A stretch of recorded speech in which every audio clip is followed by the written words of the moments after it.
We will convene our October 23rd Town Board regularly scheduled meeting for October 23rd at 7:13 p.m. Apologize for being late this evening. We were at our Public Works facility grand opening this evening, and that tended to take a little bit longer than anticipated. So we will start this evening, Ms. Eicher, with roll call. Mayor Christy Melendez. Here. Mayor Pro Tem Miles Baker. Here. Cindy Showerman. Here. Ken Bennett. Here. Paul Rennemeyer. Here. Ivan Adams. Here. Mr. Adams, will you please lead us in the Pledge of Allegiance? I pledge allegiance to the flag of the United States of America and to the republic for which it stands, one nation, under God, indivisible, with liberty and justice for all. Our third item this evening is review of agenda by the board and addition of items of new business to the agenda for consideration by the board. Madam Mayor, I move we remove item B3. They're no longer interested in pursuing that. And we approve the agenda as amended. Second. Okay, B3. Yes. Okay. We have a motion on the floor to approve the agenda as amended. All in favor vote yes, opposed no. And the agenda as approved with the removal is approved. Item number 4, this evening we have introduction of new employees to the board. Good evening, Madam Mayor and the board. I am Sherilyn from Human Resources, and I'm very pleased to let you know we have 4 new employees with us that we're going to introduce. We have a police sergeant, we have a senior planner, a planning technician, and a parks maintenance operator. So I will let those department heads tell you a little bit about them and let them speak with you for a moment. Thank you.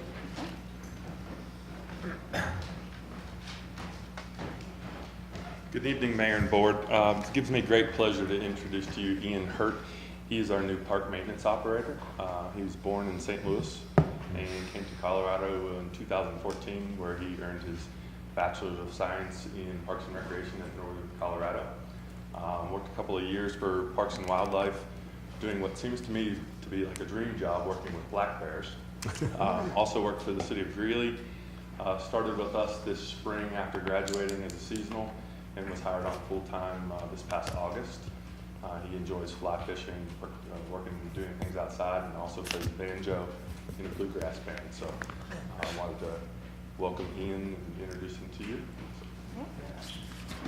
Madam Mayor, Board, very excited about this opportunity, very thankful to be here and begin my career and hopefully advance it with the town and be part of all the great things that are happening in Windsor. So thank you.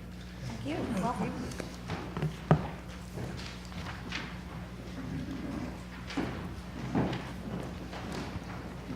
I get the pleasure of stepping in for Scott Ballstad tonight. He is off attending a funeral. So our first employee is a new planning technician, Carrie Trimblatt. Carrie is here to help coordinate the development review process. Her experience is that she studied urban regional planning, and she's brought 10 years of advocacy experience to town, having worked with a disability and advocate group and then traveling the country to represent those clients.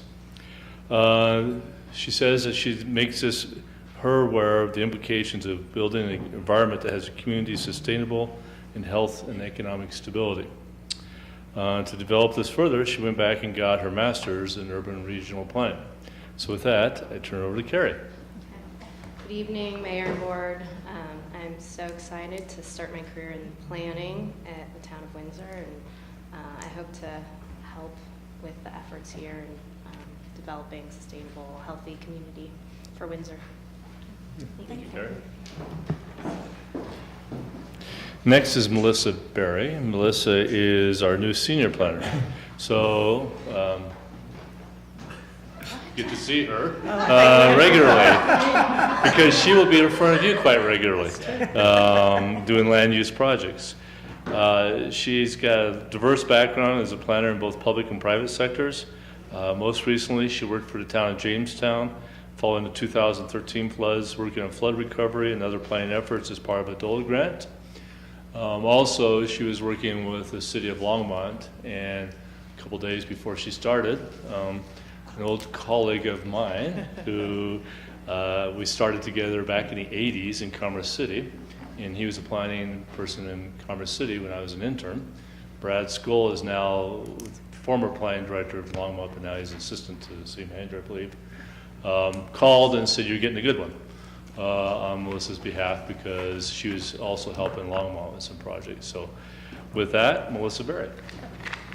Thank you. I'm happy to be here. I was going to use I'll be seeing you very soon at board meetings, and I've been lucky enough to meet a couple of you already on special projects, so I look forward to it. Thanks, Melissa.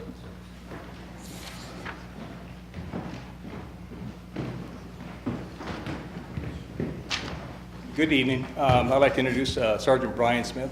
Brian comes to us from Longmont PD, where he spent 17 years. He was a master officer there. He has a very diverse background in law enforcement. He is part of a very competitive process where we actually, for the first time, went outside the department to find a supervisor. Brian was selected in a process, like I said, was very competitive. And really it set a stage for something that's never been done in Windsor in that regard. We have a lot of hopes for Brian as he moves forward. There's been a lot of great things said about him from members of his former department. Fact is, one of the gentlemen on our panel did not know that Brian was going to be part of our selection process, and nor did Brian know that he was on the panel, but they were both very surprised to see one another. In his conversation to us, he will wish that he could keep Brian with them, but understood that this was probably what Brian really wanted to do. So with that, Brian Smith. Thank you, Madam Mayor, members of the town board. Hello again. Hello again. I just want to say thank you to the police department, human resources. This is a tough process for law enforcement, and I know it is different to reach outside to another agency. So I just thank you all that you're trusting me, kind of an unknown source to you guys, to come in, but I'm very, very excited to be here and look forward to being here a long time and continuing on a great career and serving the community of Windsor. So every time I told somebody I was coming here, nothing but praise for this community. So it's great that you guys have all made a good name for yourselves as well. Glad to be here. Thanks. Thank you. And welcome to everyone. Moving on to item 5 then is our board liaison reports. Mayor Pro Tem Baker, Parks, Recreation, and Culture Advisory Board. Yes, I have no report. The pre-cap has not met since my last report. Town Board Member Sherman, Water and Sewer Board, Clearview Library Board. The Water and Sewer Board met. We reviewed the budget related to water and sewer, and then also discussed an item that we'll be seeing on our agenda, item C14, and then the Library Board will be meeting on Thursday. Okay. Town Board Member Bennett, Planning Commission and Windsor Housing Authority. Planning Commission met last week and addressed a number of the items that are on our agenda tonight, including the public hearing on the Shoots subdivision. Housing Authority also met last week, and if you recall, we had a question as a board when we talked about our affordable housing policy, and the question we had was how many of the residents in Windsor Meadows actually work in Windsor. So I got the information on that. It's kind of interesting for a couple of reasons. 43% of the residents actually work in Windsor. 25 work in other communities. The other 31, this is interesting, are on Social Security, meaning that most of them are seniors. So the Housing Authority policy is priority goes to those people who are working in Windsor. They cannot afford to have vacancies. So if there's no qualified Windsor employee, then they will fill that spot with somebody else. So I think there's a couple implications there. One, if and when the Housing Authority opens up or can purchase land and build additional senior housing, over time, some of those seniors that are living at Windsor Meadows would probably transition, or as they move out, it would open up more spots at Windsor Meadows for workforce. The other implication I see is that since we're not filling all those units right now with people working in Windsor, it could be that we're doing okay with that tier of affordable housing. And we can maybe start looking at the next tier, and I'm kind of interested in what happens as we're increasing our multifamily to see what the price breaks are and square footage and those type of things. So there you have it. Okay. Town Board Member Rennemeyer, Historic Preservation Commission, Great Western Trail Authority, and Chamber of Commerce. There's no update on the Great Western Trail Authority since our last meeting. The Historic Preservation Commission did actually meet since our last board meeting and selected new officers, elected new officers amongst the members of the commission, as well as we talked about updating projects where the Windsor Mill stood, the future use of the Creamery building, the fact that where the project is at with the Eaton House, the Saving Places Conference that's coming up after the first of the year, the Historic Preservation Commission annual event, which is still pending, and that we have an upcoming meeting with the Windsor Severance Historical Society, as well as welcoming Paul Hornbeck to the Historic Preservation Commission. So he'll be from the planning department now attending and coordinating all of our future meetings. So we're glad that Paul's assumed that role. So and the chamber, there's no update, and the Great Western Trail Authority, there's no update at this time. Okay. Town Board Member Adams, Tree Board, Poudre River Trail Corridor Board. Thank you. The Poudre River Trail Board and the Tree Board have not met since our last meeting, so I reported at that time. Thank you. Okay. I have Downtown Development Authority and North Front Range MPO. North Front Range MPO has not met since my last report, and I'll just give you the executive director's bullet points out of his report from our meeting on October 18th. So we did look at and approve the 2018 final budget, which is the budget that went before this board a week or so ago. So that is the board, the final budget that will be coming forward to us in November. We created a work plan finalization of items to work on and focus on for 2018. And then we have the Main Street Business Survey. That has been concluded. This was the second part of a two-part survey where we surveyed our consumers, our shoppers in the downtown area, that extended that online for a brief period of time. And then we'll be taking those results as well as the results that we got from the earlier survey that was done this summer with the business folks and taking a look at those things and working those into our work plan. We did have a meeting on Friday and did a kickoff of the backlot development and did some visioning with the stakeholders that are part of that key group. So we met with our contractor that we've hired for that project to help us through, Brickman, and board member Bennett, as well as several other folks from the staff and from the DDA met, and we kind of kicked off what we hope to accomplish. And they have a very aggressive schedule, and with any luck, we will this time next year maybe be doing a groundbreaking somewhere of some kind of project that they will be bringing to us. We also have under contract, and that we do have a signed contract for the second piece of property in the downtown's boundaries there, and that is that piece of property between 5th and 6th Street. So that is currently under a signed contract.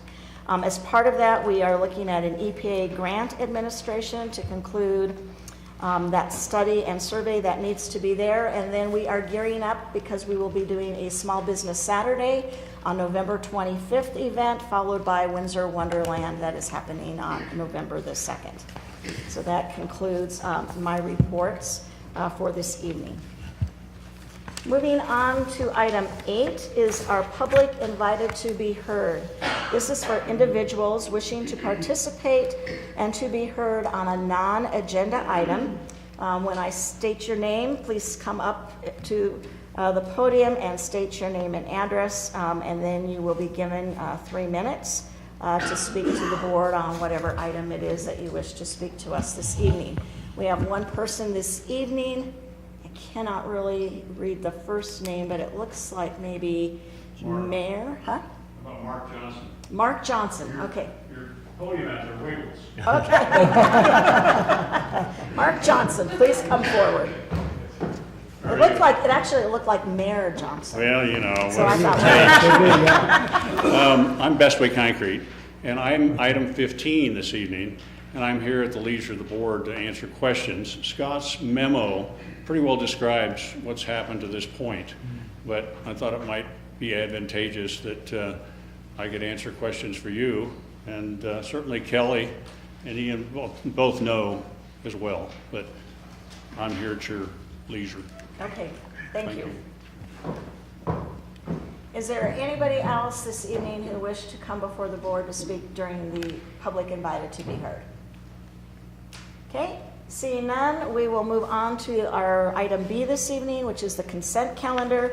The consent calendar now consists of 2 items this evening: the minutes of the October 9th, 2017 regular meeting and resolution number 2017-87, a resolution approving an intergovernmental agreement between the Town of Windsor and the Rain Dance Metropolitan District with respect to improvements associated with Rain Dance subdivision, filing 2, and authorizing the mayor to execute the same.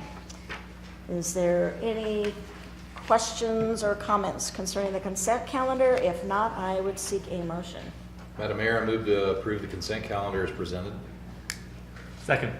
Motion on the floor from Mr. Rennemeyer and a second from Mr. Baker, approving the consent calendar as presented. All in favor vote yes, opposed no. And the consent calendar is approved unanimously.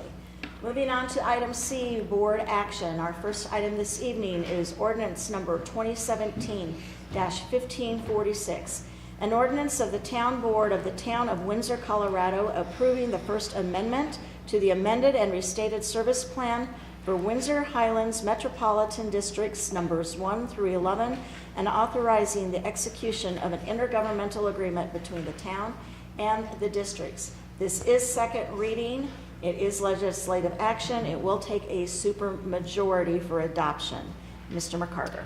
Thank you, Madam Mayor. What's before you tonight on second reading is an ordinance that will allow for the modification of a service plan for the Windsor Highlands Metropolitan Districts.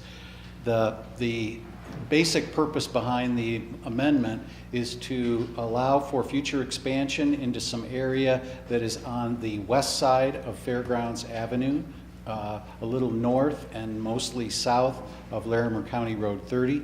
It also allows for a change in ownership of the Highland Meadows Golf Course. The district would assume ownership under this service plan amendment, and then would also establish some commercial district areas.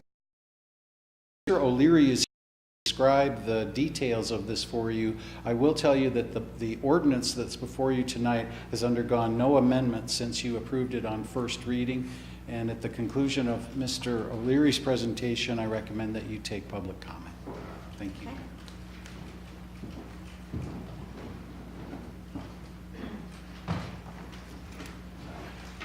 Hello, Madam Mayor and council members. My name is David O'Leary. I'm with the law firm of Spencer Fain in Denver. We're here on second reading this evening for the expansion of the Windsor Highlands Metropolitan Districts. Originally it was Districts 1 through 6. We're proposing to expand it to allow for Districts 7 through 11 to be formed. We'll have an election in November to consider the formation. Right now, the owners of the property are all developer-controlled entities. The 2 areas that are being expanded into are the Country Farms 3 subdivision and the Thornburg-Hamilton subdivision. The Thornburg-Hamilton subdivision is all future inclusion area. So prior to any inclusion of that property, we need the approval of both the Town of Windsor and the City of Loveland for those inclusions. At this point in time, we're just forming the districts. We'll come back to the town for those approvals when we get to the inclusions. The one portion of the district, District number 7, which is the Country Farms 3 subdivision, has already been annexed to the Town of Windsor, and that subdivision and those development plans will need to go through your approval process. Approval of the service plan amendment does not approve the development plan. Those are separate things that the town will consider and still has ultimate control over the approval of any subdivision improvements or any construction of improvements. We're just asking for authorization to go forward with those elections in November. Those properties, as Mr. McCarger had described to you, are north and west of the current boundaries of the property. Fairgrounds Business Park is the separator, as is the main road into the town of Windsor. There is additional acreage that comprises what was considered the future inclusion area in the last service plan amendment. That has to do with the golf course. We are proposing to form a district number 11, which could hold and own, operate, and maintain the golf course as a public entity. That would be completely separate from any mill levies and any revenue that's coming in from any of the other districts. It would all be revenue based.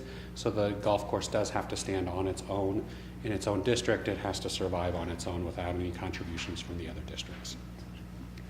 We are also here to answer any questions that you have, but the primary property owner and the developer entities that own that land are 100% owned by the developer at this point in time.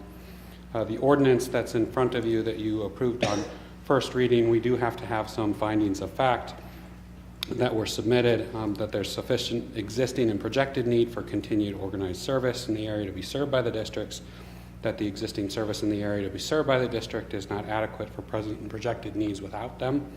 The districts are capable of providing economic and sufficient services to the area they intend on serving, and the area to be included in the district has or will have the financial ability to discharge any of the proposed indebtedness on a reasonable basis.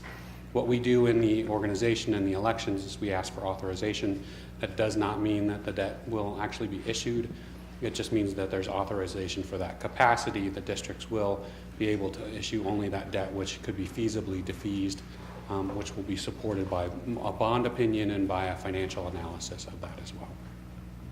And I don't know if you have any other questions. I can answer anything that you have, but we would ask for the town's indulgence in approving this ordinance so we can proceed with the election in November and take the next step. Okay.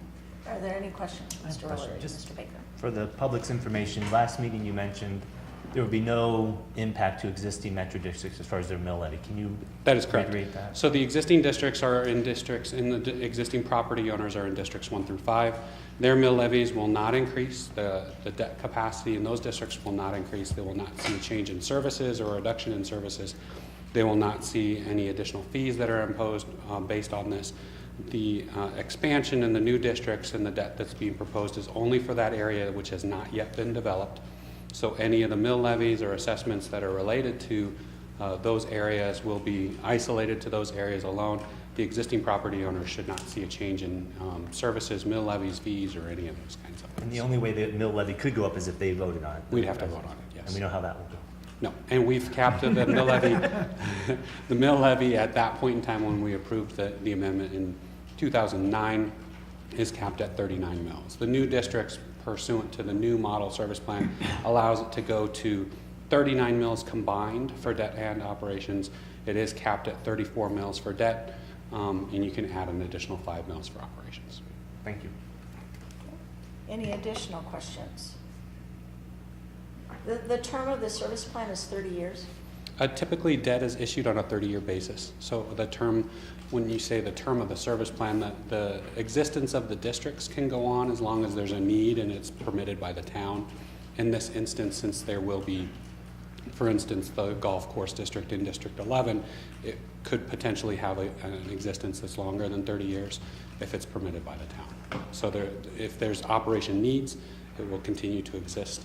If there's not, then the districts typically will consolidate at some point in time when all the debt has been issued, and it's just there to service the debt. It will reduce down to that which is necessary to operate. If everything is dedicated to another public entity like the town or an HOA or something like that, it could dissolve at that point in time. But the districts right now, they do run the pool and the clubhouse and those kinds of things. So there are ongoing operations that will continue, but the mill levies over time will reduce down to just what's necessary to operate. Okay. I will mention one other Okay, Mr. Evans? Mr. McCleary, in the reading that I did, a couple of times you mentioned our board as a council. would that have to be changed as we do the finalization of this paperwork? Meaning you're the approving jurisdiction for this district. So we always have to come back to the town board as our governing body to approve the service plan, but for purposes of continued operations and maintenance of the district board would govern. No, it's just a matter of clarification. I think you use the term council instead of board, town board. And I don't know if it makes any difference in the total writing or not, but I noticed it twice in the reading. I believe it's a town board of trustees. Right, it's under the charter, it's a town board. The trustees designation was dropped when we went home rule. The reference to council, Mr. Adams, may be in reference to the Loveland City Council, which would know. I'm not sure which references you're talking about, but if and we I tried to find it, but I couldn't find it. But as I was reading, and it doesn't matter, I'm sure, but I thought if it's going to be a technical point that would hold somebody up, I wouldn't want that to happen. It should not, as a matter of substance, hold anything up, but I appreciate you pointing it out. Okay. Now there's an IGA that's authorized to be executed with such technical changes as town's council would make to that agreement, if that was what the reference you were referring to. Like I said, it's just a simple matter, but We'll make sure that it gets addressed. Okay. This is a second reading, so we would ask if there's anybody in the audience who wish to come before the board and give public comment. Okay. Seeing none, Mr. McCarter, I believe we have everything for the record to conclude. That's correct, Madam Mayor. Okay. Then I would seek a motion. Madam Mayor, I move to approve ordinance number 2017-1546. Second. Motion on the floor from Mr. Rennemeyer and a second from Mr. Adams approving ordinance number 2017-1546. All in favor vote yes and opposed no. And the ordinance passes unanimously. Moving on to item 2, a public hearing, ordinance number 2017-1547, an ordinance annexing and zoning certain territory known as the Diamond Valley Annexation to the town of Windsor, Colorado. Legislative action. Mr. Hornbeck will be leading the discussion, but first I would seek a motion to open the public hearing. Move to open public hearing. Second. Motion on the floor from Mr. Rennemeyer and a second from Ms. Showerman to open public hearing. All in favor vote yes, opposed no. And public hearing is open. Mr. Hornbeck. Good evening, Mayor, Town Board. The subject annexation has been reviewed in accordance with Article 1, Chapter 15 of the Municipal Code. The property owner, Extraction Oil and Gas, entered into an agreement in 2014 granting the town of Windsor power of attorney to annex the subject property if Extraction did not otherwise complete the annexation prior to July 1st of 2016. Since the annexation has not yet been completed, town exercised that power of attorney and initiated annexation proceedings in May of this year with the town board resolution initiating those proceedings. This proposal includes approximately 65 acres to be annexed into Windsor with a proposed zoning of heavy industrial or IH. The site location is north of Eastman Park Drive, approximately 1 mile east of State Highway 257. The annexation plat can be seen before you, as well as the land use map adopted in the town currently. There was a neighborhood meeting held in accordance with the municipal code in August of this year.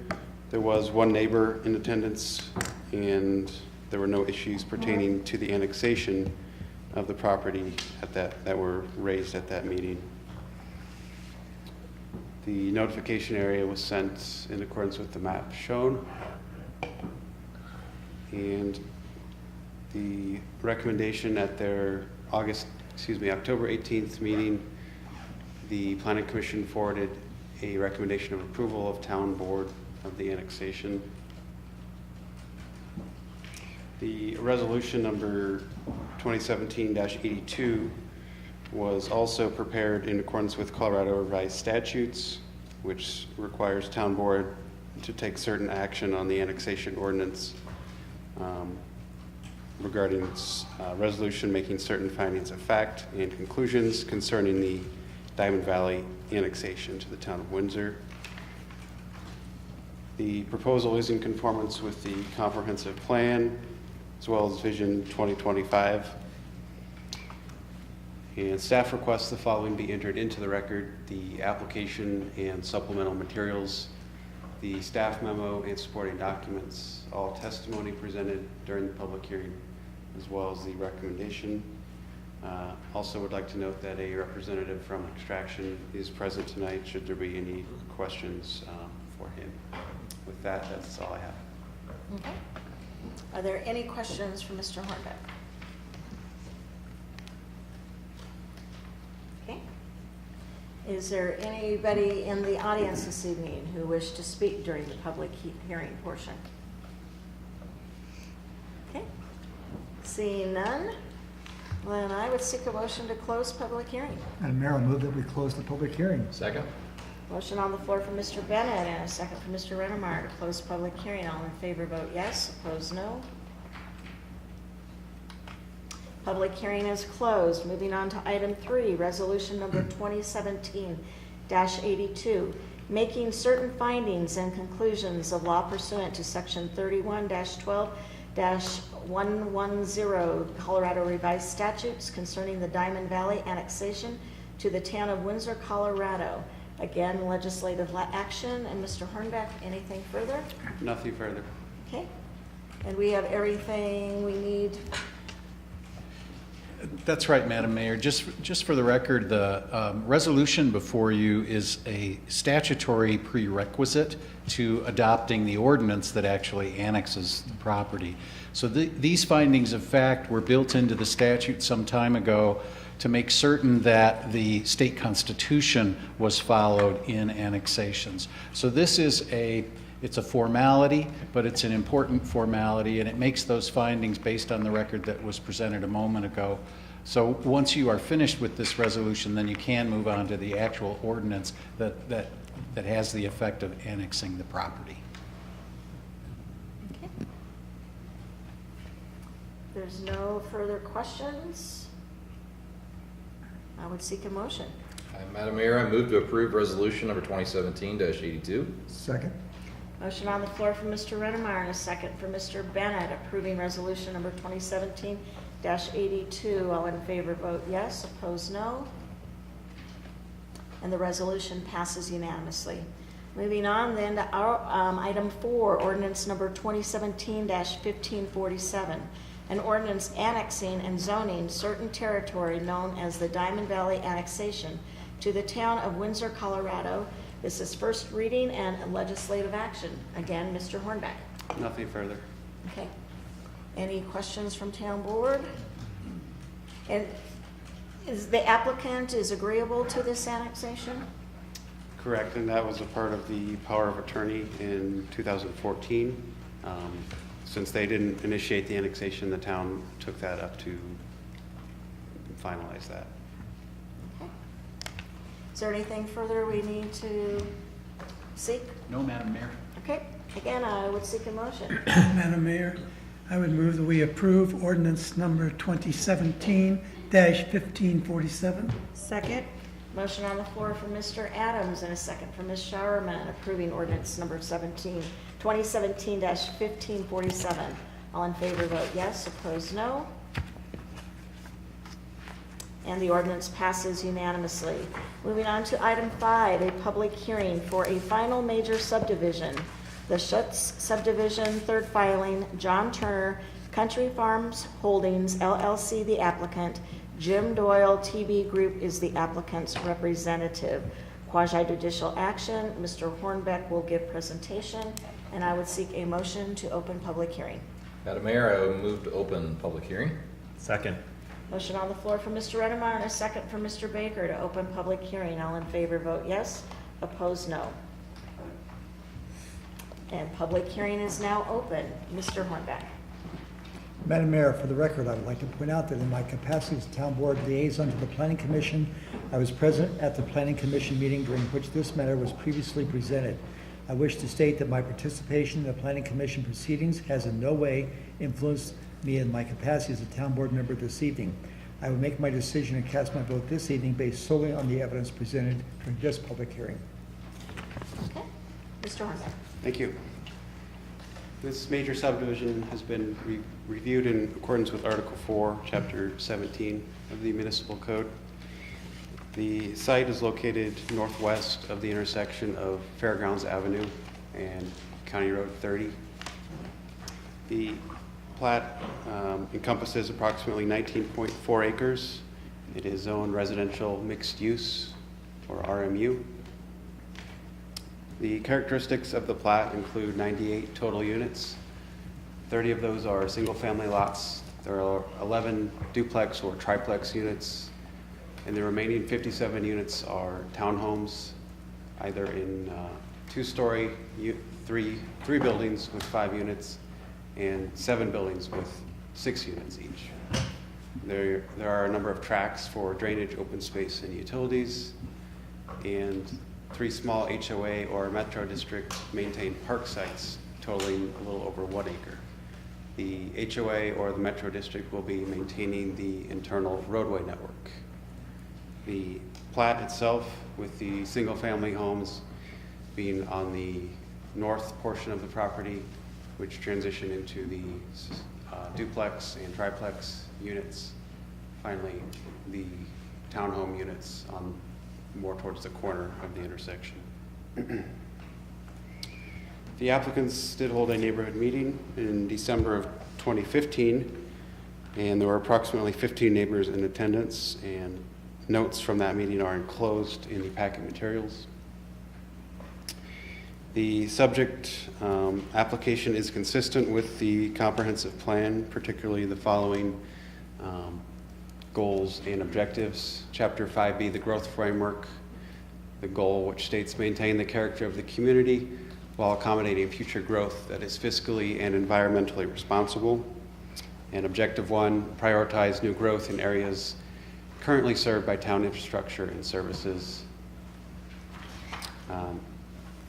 The staff analysis of that section, the character of development is addressed through the site plan, agenda item C9, and the proposed platting of the multifamily lots will be buffered from existing single-family homes in the area through a landscape tract along Fairgrounds Avenue, as well as the new single-family homes proposed with this development. And town infrastructure currently serves the site as well as sewer and water by the sewer and water districts. Chapter 5C, the residential areas framework plan. The goal states support diverse housing and residential neighborhoods to meet the needs of varying family sizes, lifestyles, and income levels. Objective 3 states foster a diversity of housing types and sizes through coordinated land use planning and zoning. And objective 4 states support high-density residential development near downtown commercial centers and mixed-use nodes. The staff comment on those items. The comprehensive plan identifies lack of housing diversity as an area upon which Windsor needs to improve, and goes on to state 82% of Windsor's housing units are detached single-family units. The plan notes this will remain the predominant pattern, but highlights the importance of a more diverse housing stock, and highlights the different type of units such as townhomes, multifamily, and mixed-use products that are both owner and renter occupied, which this development will provide. Additionally, the development is proposed to be located near emerging commercial centers along Fairgrounds Avenue and the State Highway 392 I-25 interchange area. At their October 18th, 2017 meeting, Planning Commission forwarded to Town Board a recommendation of approval of the final major subdivision, subject to all outstanding Planning Commission and staff comments being addressed. Staff requests the following be entered into the record: application and supplemental materials, staff memo and supporting documents, all testimony received during the public hearing, and the recommendation. That's all I have, and would like to note the applicants present should there be any questions for them. Okay. Are there any questions for Mr. Hornbeck? Ms. Sharman? What is the reasoning behind such a large gap in time from when the neighborhood meeting was held to current? Seems like typically we see those are held fairly recently, and this has been years ago. To be honest, I'm not familiar with all the background since this was handled by a previous staff member until he left the town. I know there's been a number of delays and challenges working through this project, and the applicant might be better able to answer that questions and what some of those challenges have been. And Madam Mayor, may I add to that? Sure. I was going to ask the same question, but I noticed that a lot of the questions weren't answered in that December 15th, 2015 neighborhood meeting. And my question was, like Ms. Sharman, have they had another neighborhood meeting since that time to give the people a chance to ask the same questions or get the answers that they wanted or would like? So I just want to tie in to that comment. There hasn't been any additional neighborhood meeting. The application remains consistent with what was presented, other than the fact that what was previously shown as a commercial area on the corner has changed to residential. So the project is fundamentally the same. And it's not necessarily unusual to see a project take a few years to materialize. This one is a little longer than we usually see, but it's within the bounds of what the code allows.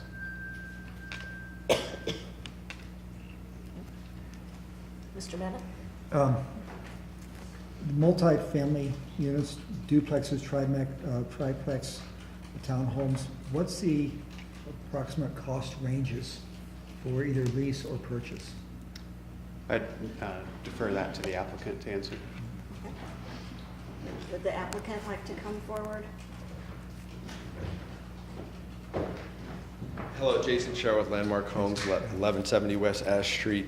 Madam Mayor, board members, I can address some of those questions and then answer other questions you might have. First, the question about how long the delay in our initial neighborhood meeting to now. A couple things. One is over the period of time after our initial neighborhood meeting,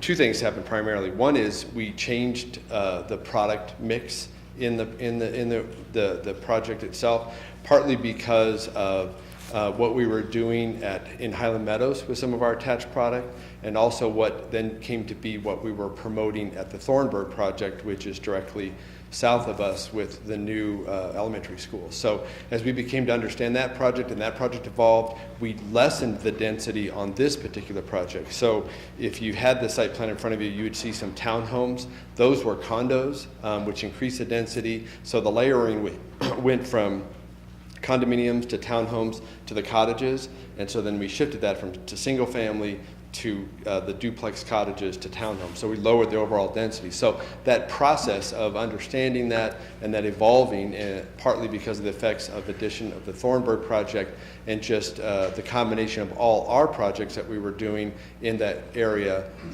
took some time for that to evolve and for those plans to change. So I'm kind of answering both those questions. The question about price points, so there's really three different price points. The single family will probably be in the mid 400s to the low 600s. The townhomes, which are 1,300 square feet to 1,800 square feet, not inclusive of full basements. Each of these homes have full basements, 2-car garages, front yards. They'll be low 300s to the very low 400s. The cottages will be in the more mid 400s. You answered my second question too. I was curious about the square footage in the town. So The cottages are bigger, and then of course Gotcha. the single family, there's Okay. a different range. Okay, thank you. Any additional questions? Okay, Ms. Sharman and then Mr. Baker. What is the property directly to the west that's kind of between those funky track J and track I? I'll let Paul. Or do you want to bring it up? So there's like a residential lot there. It's been there for a long time, and then of course as you move farther west, you're getting into the property that is between I-25 and this property. Okay. Well, as I looked at the map, it seemed unusual to have that track that is kind of between that other property that isn't part of this and the road. And so I was just kind of curious of the nature of that. It's property that's not owned by the applicant. Okay. Mr. Baker? Yeah. Do you have any buffer space between the existing single-family homes and the new ones? Quite a bit. So I don't know if you want to wait till you get to the site plan portion of this. Okay, we can wait. That there's a visual that Paul can pull up, and I think that'll better address some of those questions. Okay. Any additional questions? I had a question. So when it talks about the site characteristics, it talks about the 3 small HOA or Metro District park maintained parks, internal roadway network maintained by HOA or Metro District, and internal trails. So I just want clarification. Does that mean all those 3 items the town will not be responsible for? Correct. There's some internal trails kind of towards the north around the detention. There are trails proposed along County Road 30, which will be town maintained, as well as the sidewalk along fairgrounds. But the more internal stuff is privately maintained. And that includes then private internal parks, what they're calling these parks? Correct. Will they be open to the public then, or just open to residents of that area? So really the parks are meant to be open to members of the Metro District, which is what you heard earlier, because this will now be part of that Metro District, and of course the residents here. So it's open to most people up on the hill. I don't think that there's really going to be restriction. If there are people that aren't within the Metro District, it's not necessarily going to be managed that way, but theoretically it would be just available to those homeowners and within the Metro District. Okay. And did we waive park or any road impact fees in conjunction with those parks or roadways? No. Okay. Okay. We did not. Madam Mayor? We did not. We did not, that's right. Madam Mayor? Yes, Mr. Adams? Mr. Sherrill, isn't there a national law that says that you have to open it to the public? At You know, least I don't one of know. the parks? I'll let the attorneys address that. So if it's available, then great. If it's not, then. Well, I just wanted. you said it- Theoretically, they will be public parks. Yeah. All right, okay. But I they're just they're wanted to be- operated and maintained privately.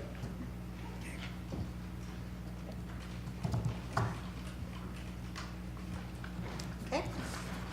If there are no additional questions from town board members, then this is the public hearing, so I would ask if there's anybody in the public this evening who wish to speak on this particular item to now come forth. Okay? Seeing none, going once, twice, okay. And I'll seek a motion to close the public hearing. Madam Mayor, Oh, go ahead. Go ahead. Madam Mayor, I move to close public hearing. Motion on the floor from Mr. Redemeyer and a second from Mr. Baker to close public hearing. All in favor, vote yes. Opposed, no. Public hearing is closed. Moving on to item 6, resolution number 2017-83. Resolution approving the final major subdivision plat for Shute Subdivision, third filing.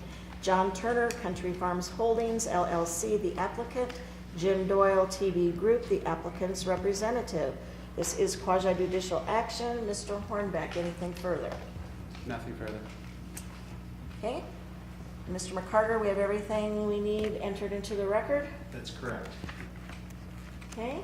Any additional questions or comments from town board members? Okay, if none, I would seek a motion. Madam Mayor, I move to approve resolution number 2017-83. Second? Motion on the floor from Mr. Redemeyer, a second from Mr. Bennett for approval of a resolution number 2017-83. All in favor, vote yes. Opposed, no.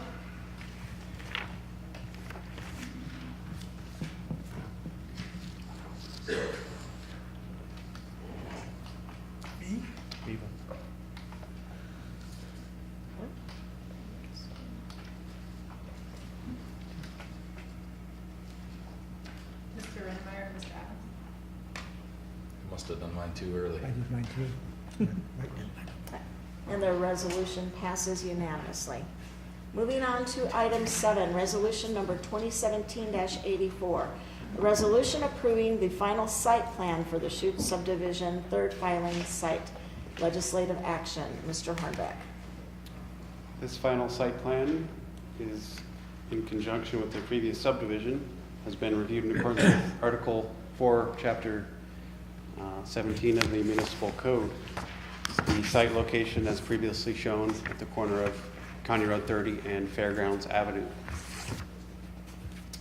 Property, again, is zoned residential mixed use, or RMU.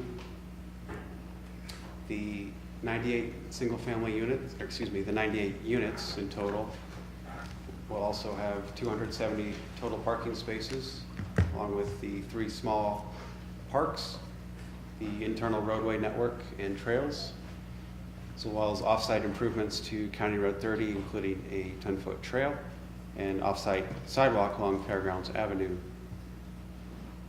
The site plan, again, showing the single family to the north, detention facility, and this is the existing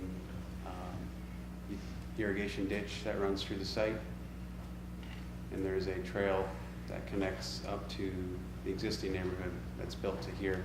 It will be connected through, providing access through and further south to the future school site.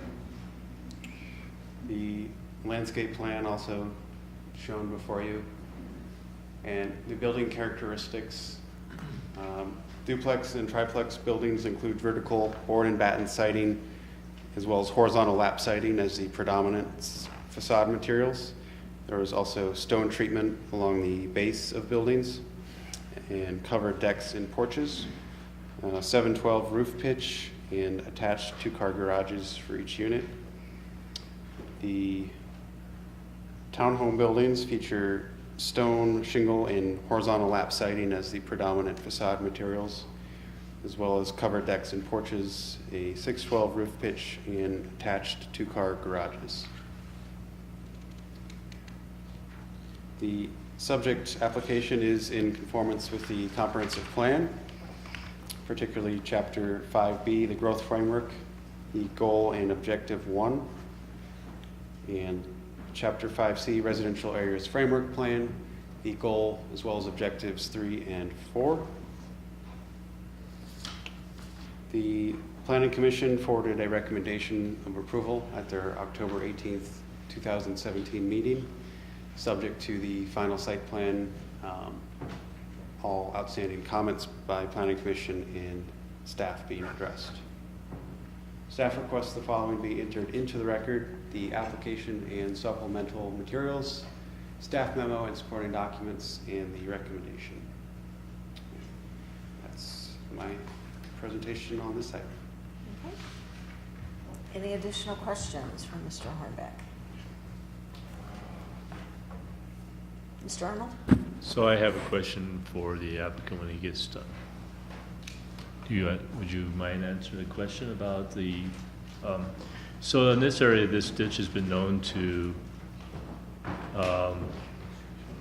not detain the water. In fact, there was an effort to concrete on the other side because the water was getting into the houses. In the neighborhood meeting, brought up a question that was not necessarily answered about the ditch itself. Do you anticipate, have you done any soils examination? There will be lots adjacent to that ditch. Have you done any soils examination? Whether there's leaching of that ditch? John Turner, 6379 Crooked Stick, Windsor, Colorado. We have done recent and we have passed soils reports on that area.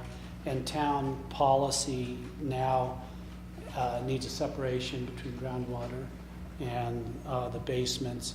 And the ditch companies allowed an extension. Mm-hmm. And on the east side of Fairgrounds, or Larimer County Road 5, they cemented that ditch. Right. And they've had significant problems with frost heave and the cracking of it. So they would not, we offered to line the ditch and concrete the ditch from County Road 5 to the west, to past our property line and even further to County Road 30. And they have directed us, they'll only let us bentonite the ditch. I just I recall that lining occurred about 8 years ago after we had problems with those houses. So you don't know if it'll leach or not. We're going to wait to see if it leaches. It'll absolutely leach, Okay. and it'll leach a lot less with the bentonite. Oh, so you're going to put bentonite in? It's required. I'm sorry. Okay. Sorry, we requested to line the ditch. Okay. And or concrete the ditch. Yeah. And they turned around and would not allow us to do that. Okay. And I wanted to make as we're doing the site plan, I wanted to request as part of this approval, if appropriate, that we were able to work with staff. We want to be very definitive on the roads, when the roads can go, because the roads are going to go to the Metro District, and some of the terminology says the Metro District and or the HOA. And we do have an HOA there because we have townhomes. We just want, on our plat notes, we'd like permission to work with staff to definitively say where things are going, who's maintaining them, and when they're going to get transferred.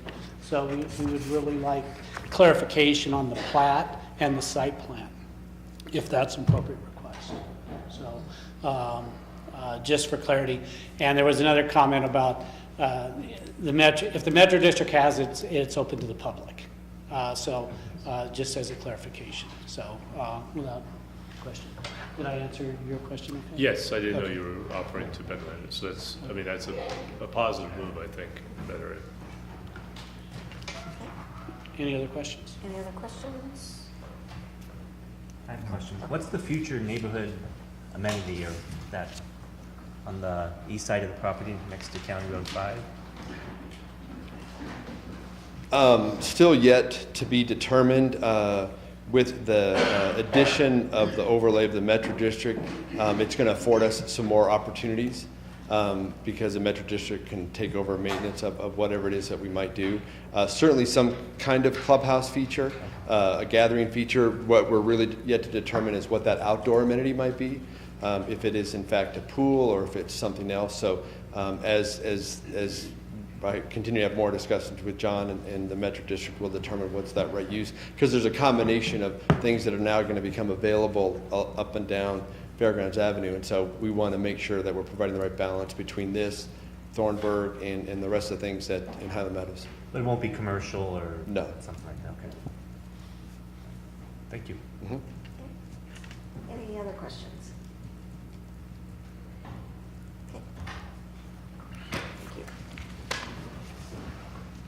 Then, I think, Mr. Hornbeck, you've concluded everything? Yeah, I have nothing further.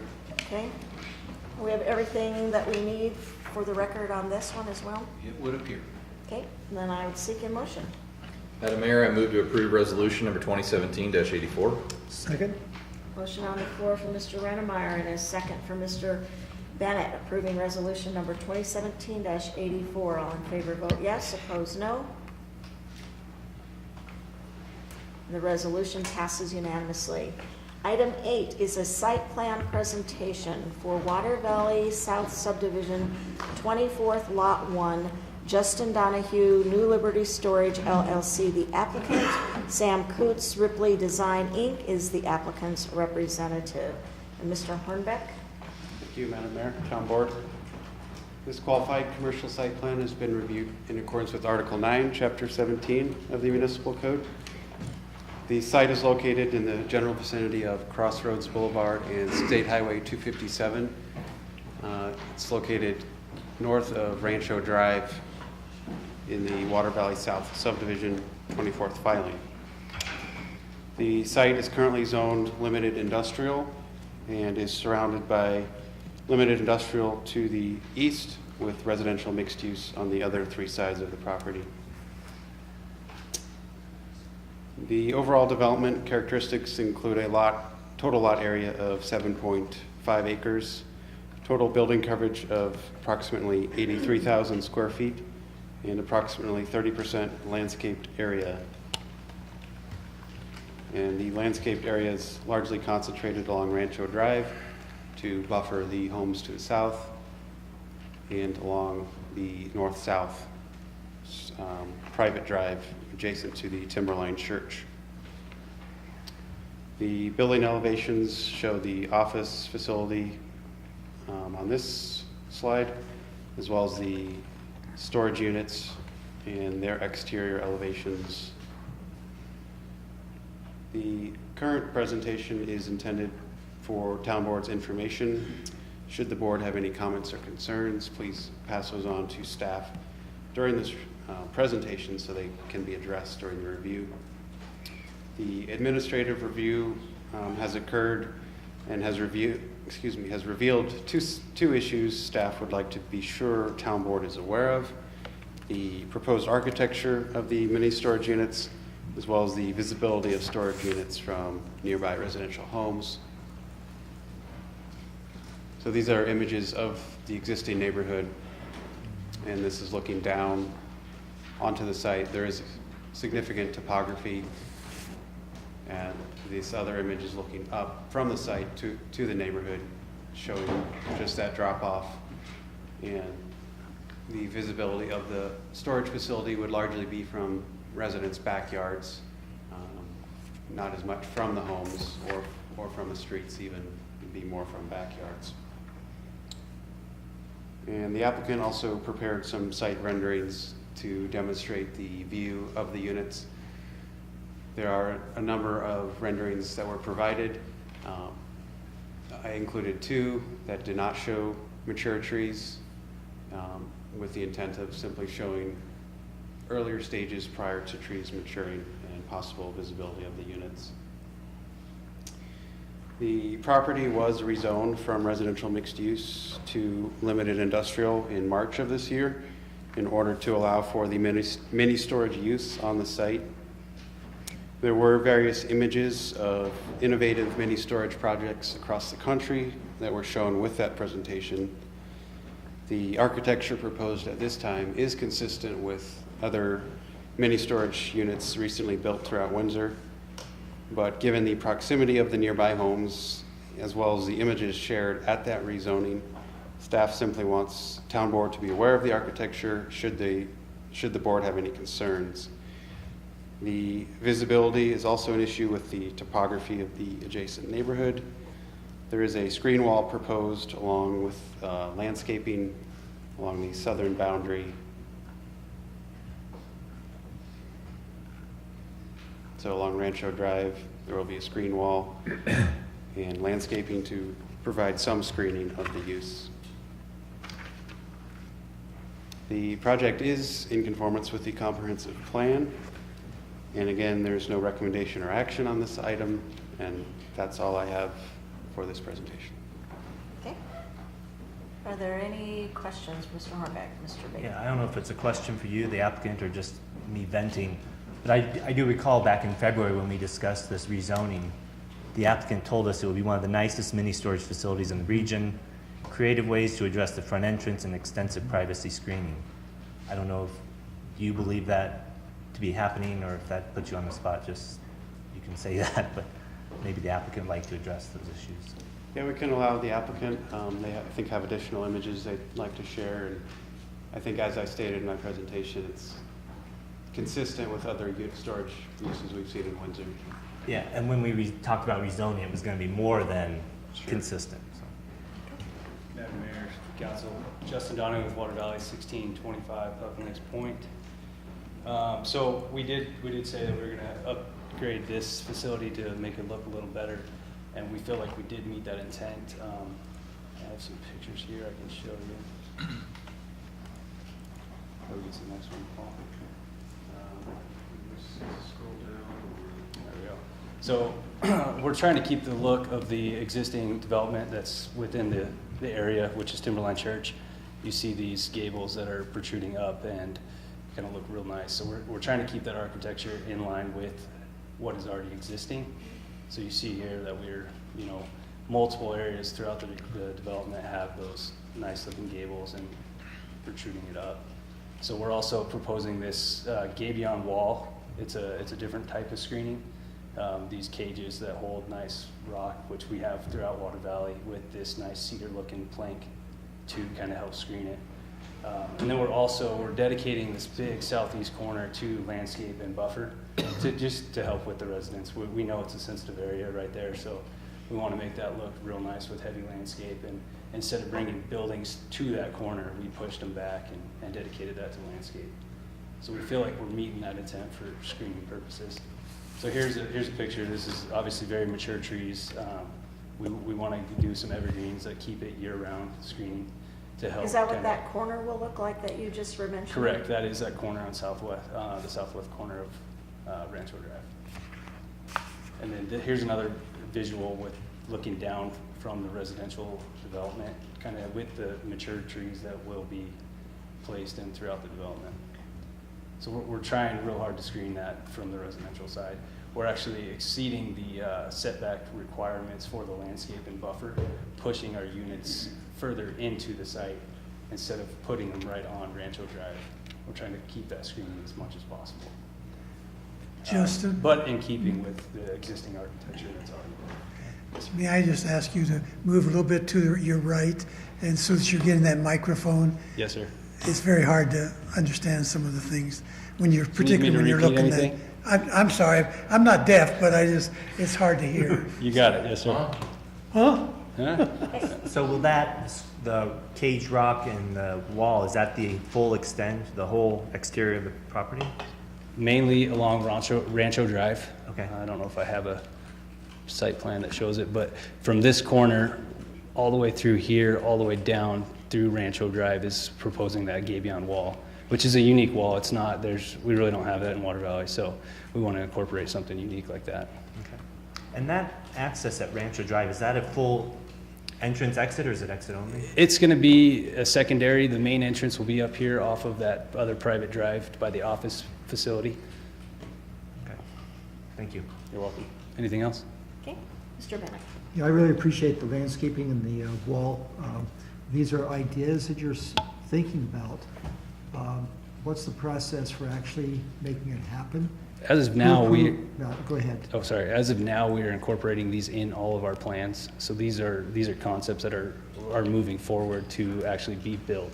We're not simply thinking. We're going to act on these gabion walls and the protruding gables for the architecture. Okay, Ms. Sharman. Your memo mentioned the parking lot that's already there. Correct. That currently gets used as overflow parking for the church. Will that parking lot remain, and will the church be allowed to continue using that? So the church has a temporary easement that allows them to use that as overflow. We're working with them to go to the site just to the south of them, which is on the east side of this road right here, to use as overflow parking.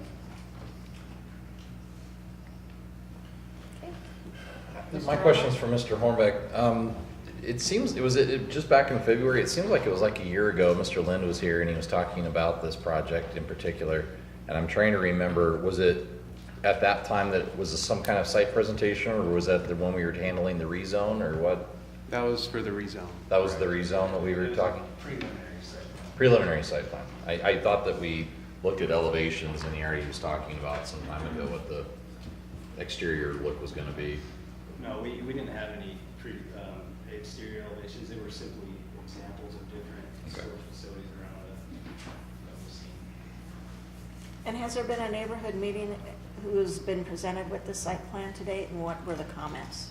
There is not a neighborhood meeting required with the site plan. With Okay. the rezoning, there would have been a neighborhood meeting. And I can't recall, was there comments made during that rezoning that we heard? There was at least one neighbor who had some concerns, yes. Okay. Okay, this is our only opportunity to view this, so any additional questions or guidance you want to give to Mr. Hornbeck before we let him and Mr. Donahue go? What about lighting? Interior lighting, will there be, obviously they'll have to be for security reasons. Are you doing anything to mitigate that from the residents? So we did a photometric site plan that's required with all of the site plan approvals and everything. I think we're meeting the minimum requirements to keep it low lit and keep it well lit for the actual users throughout the site.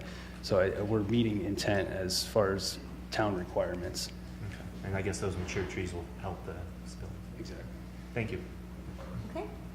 Anything else? Okay, thank you.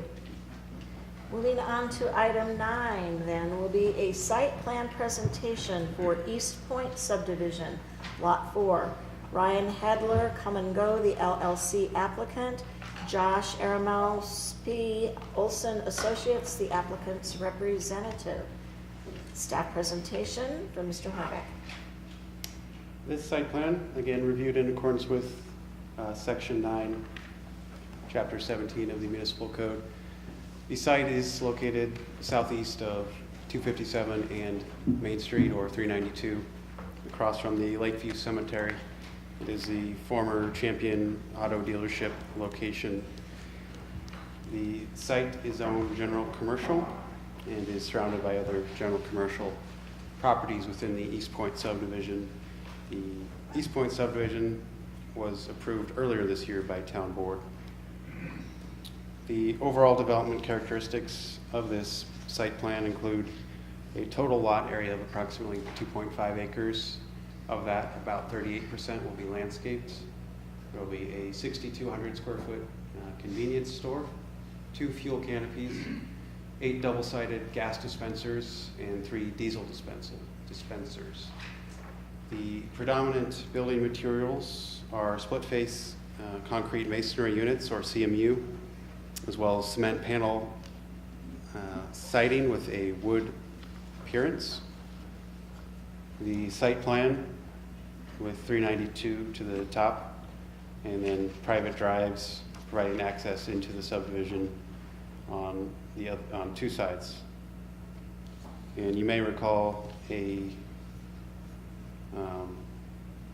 so you wouldn't recall. It was a Planning Commission request for the alignment of a waiver request for alignment of the building, which the proposal is in conformance with that request. The landscape plan does show predominant grouping of landscaping along the predominantly viewable areas from the state highways and from the intersection.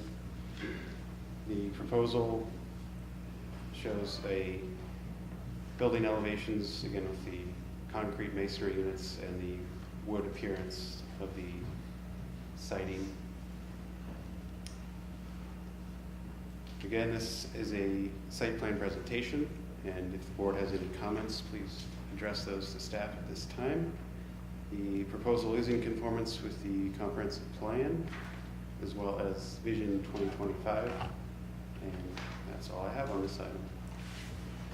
Are there any questions, Ms. Sharman? Can you go back to the kind of overhead view? Because the description mentioned that there was going to be 2 fuel canopies. Right, so this is the larger gas dispenser or canopy, and then the diesel in this area. Okay.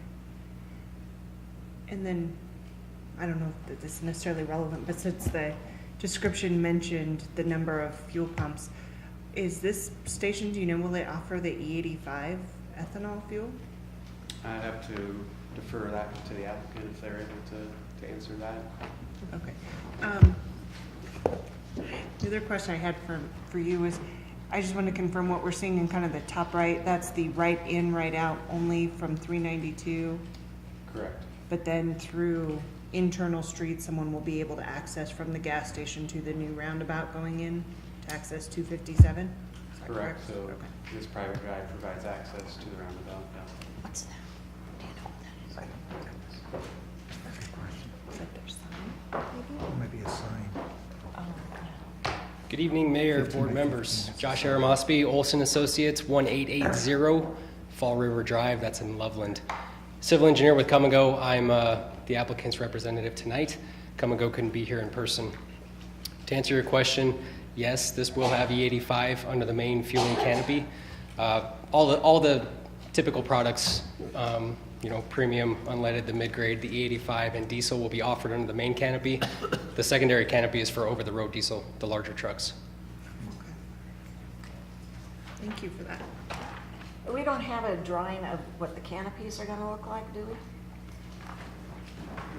didn't see it here. We do have one with the site plan. I don't believe it is in this presentation. No, it wasn't included.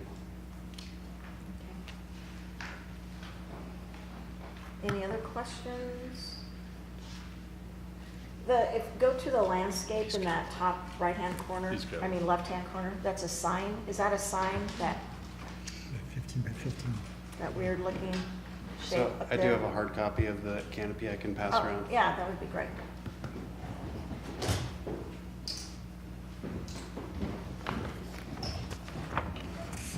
And then what was the That question? top left-hand, is that signage? Correct, yeah, there's a sign proposed, monument sign in that location. And that's gonna meet code, our current sign code, or are we looking at the new code signage?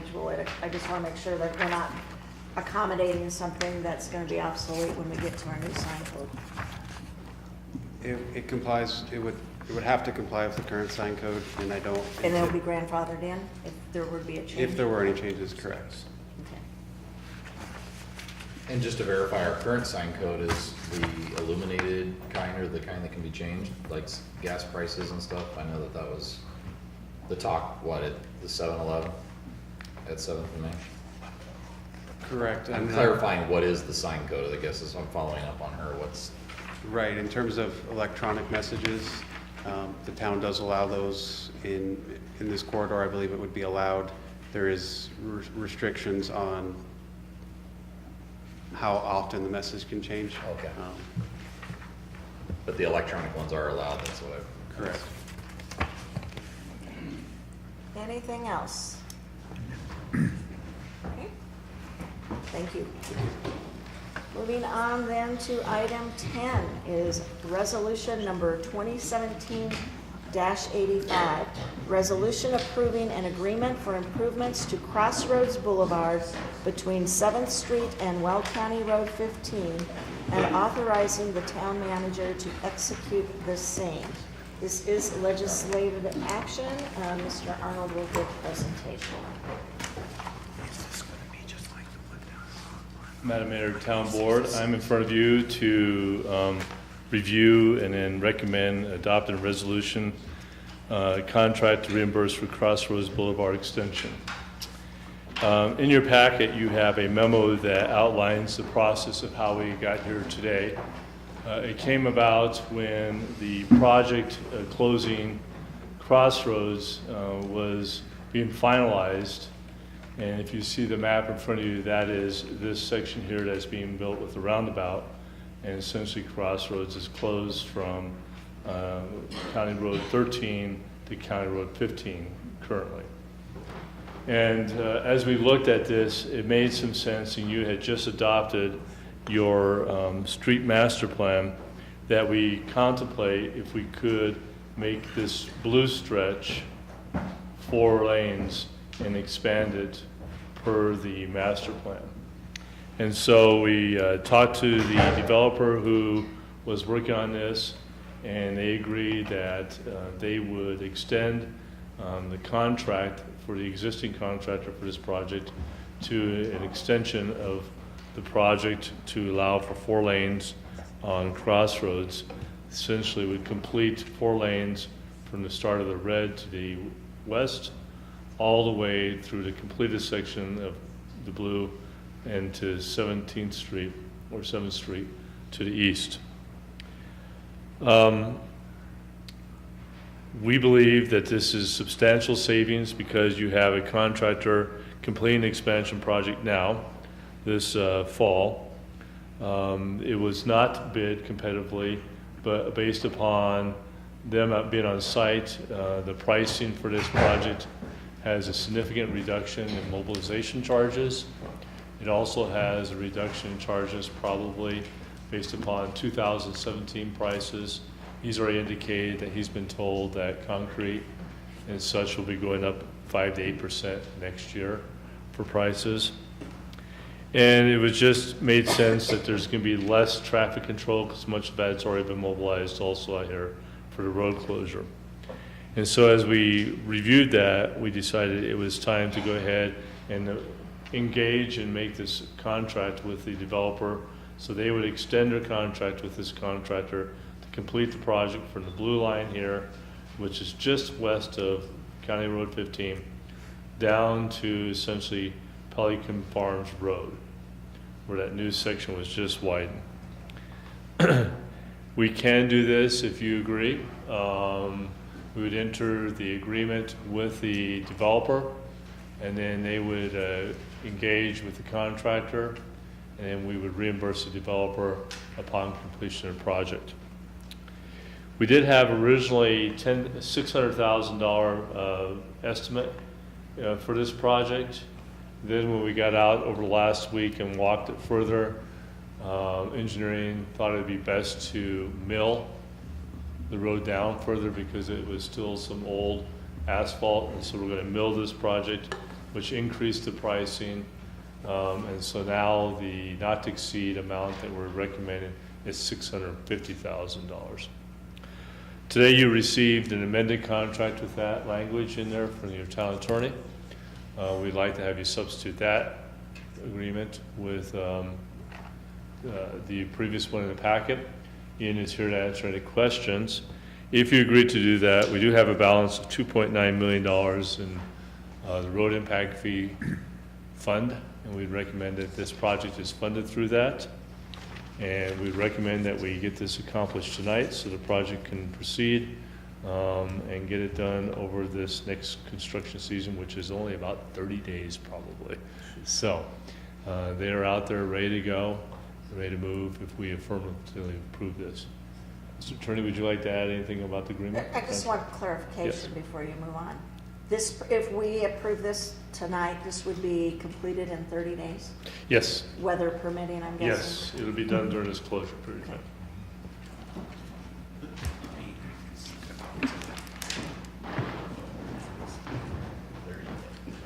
This agreement was presented to you pretty late in the game, so it deserves a little bit of specific attention from me. The first item is, because this is an existing contract between the contractor and the developer will be negotiating a change order that will capture the improvements that are depicted in Exhibit A, which is a drawing that was prepared by TST for this very purpose and really gives you the illustration of what that project area looks like. The detail that is set forth in Exhibit B, which is Crow Creek Construction's cost estimate, also drives the cost estimate, but the point is the developer must negotiate the change order to actually carry this out, because it's simply an extension, as Kelly said, of the existing contract for the work that is being done to the west. The contractor will insure the job site, will insure its subcontractors, and will insure the work. That's through the arrangement that was earlier struck between the contractor and the developer, so that we don't have a first-party contractual relationship with this contractor. We are paying the costs that are being incurred under that change order that the developer will negotiate. As Kelly mentioned a moment ago, and as is revealed in Exhibit B, we expect the cost to be approximately $636,000. We have built a not to exceed figure of $650,000 into the contract, which leaves a little bit of room if the actual costs bump up. If the actual costs remain below $650,000, we pay the actual cost. We don't pay $650,000 if the costs are less than $650,000. That is set forth in this agreement. From there, once the work is done, it's a lot like what happens in a subdivision improvement agreement. The contractor will present the work to us for what we call construction or preliminary acceptance. Our inspectors will go out. Our inspectors will have a right to inspect the work as it's being done, but our inspectors will go out when it's being offered to us for construction acceptance, and assuming it meets all of the requirements, is free from any material defects, we will issue a certificate of construction acceptance, which means that for a period of 1 year, the contractor and the developer will warrant the work to be free of material defects. That means for that 1 year warranty period, if we discover a problem that is driven by by the construction process, we will call them back out to restore it and repair it. That goes on for a year. At the end of that 1 year period, the town will issue a certificate of final acceptance, which means it's ours. For purposes of operation and maintenance, it's ours. And at that point, then the developer and its contractor will be released entirely from responsibility. All of that is a boil down of what's in this 14 or 15 page agreement. If you want me to go over it in excruciating detail, I can make you suffer through that, but I just wanted to highlight for you that this is an agreement where we pay the costs for a change order that's being negotiated by the developer with the existing contractor. That warranty that you were talking about on the road, that's not just on the new section that we're authorizing. That actually is for the whole new section of road that they're widening all the way through the roundabout, et cetera, the red and the blue lines from that previous graphic? I can't tell you what the deal is on the red segment to the west because we aren't parties to that contract. I don't know what that deal is. But I would expect that the contractor would have some understanding with the developer as to what might happen over the next 6 to 12 months. Our understanding as set forth in this agreement is it's a 1 year warranty period. On the blue section? Correct. How does that normally work though with the town when it comes to us assuming, do we ever assume like ownership on the red portion there? I mean, when a developer has to, how does that work then with the workmanship warranty basically that you're talking about for a 1 year period? How does that work with, let's say we weren't doing the blue portion and this was the developer's just doing the red portion. How does that warranty normally work between the developer and the town? If this is part of the Rain Dance subdivision, it would be presented to us at some point by the developer of Rain Dance. Under that agreement, the districts, the metropolitan district is providing the security, the backup to repair and honor that warranty. So ultimately, that entire stretch, to the extent it's a public roadway, would be dedicated to us. We would expect under the terms of the Rain Dance agreement that the Metro District honor the warranty to the west, the red portion. Yes, Mr. Bennett. You answered some of my questions partially, and Mr. Renamar's questions too. It's dealing with quality control, and I think this is a great project, but tell me a little more, like, typically, when a contractor is putting in a section of road like this, how much input does our engineering have, and how much approval right do we have? Ordinarily, we examine all of the improvement plans, the construction drawings.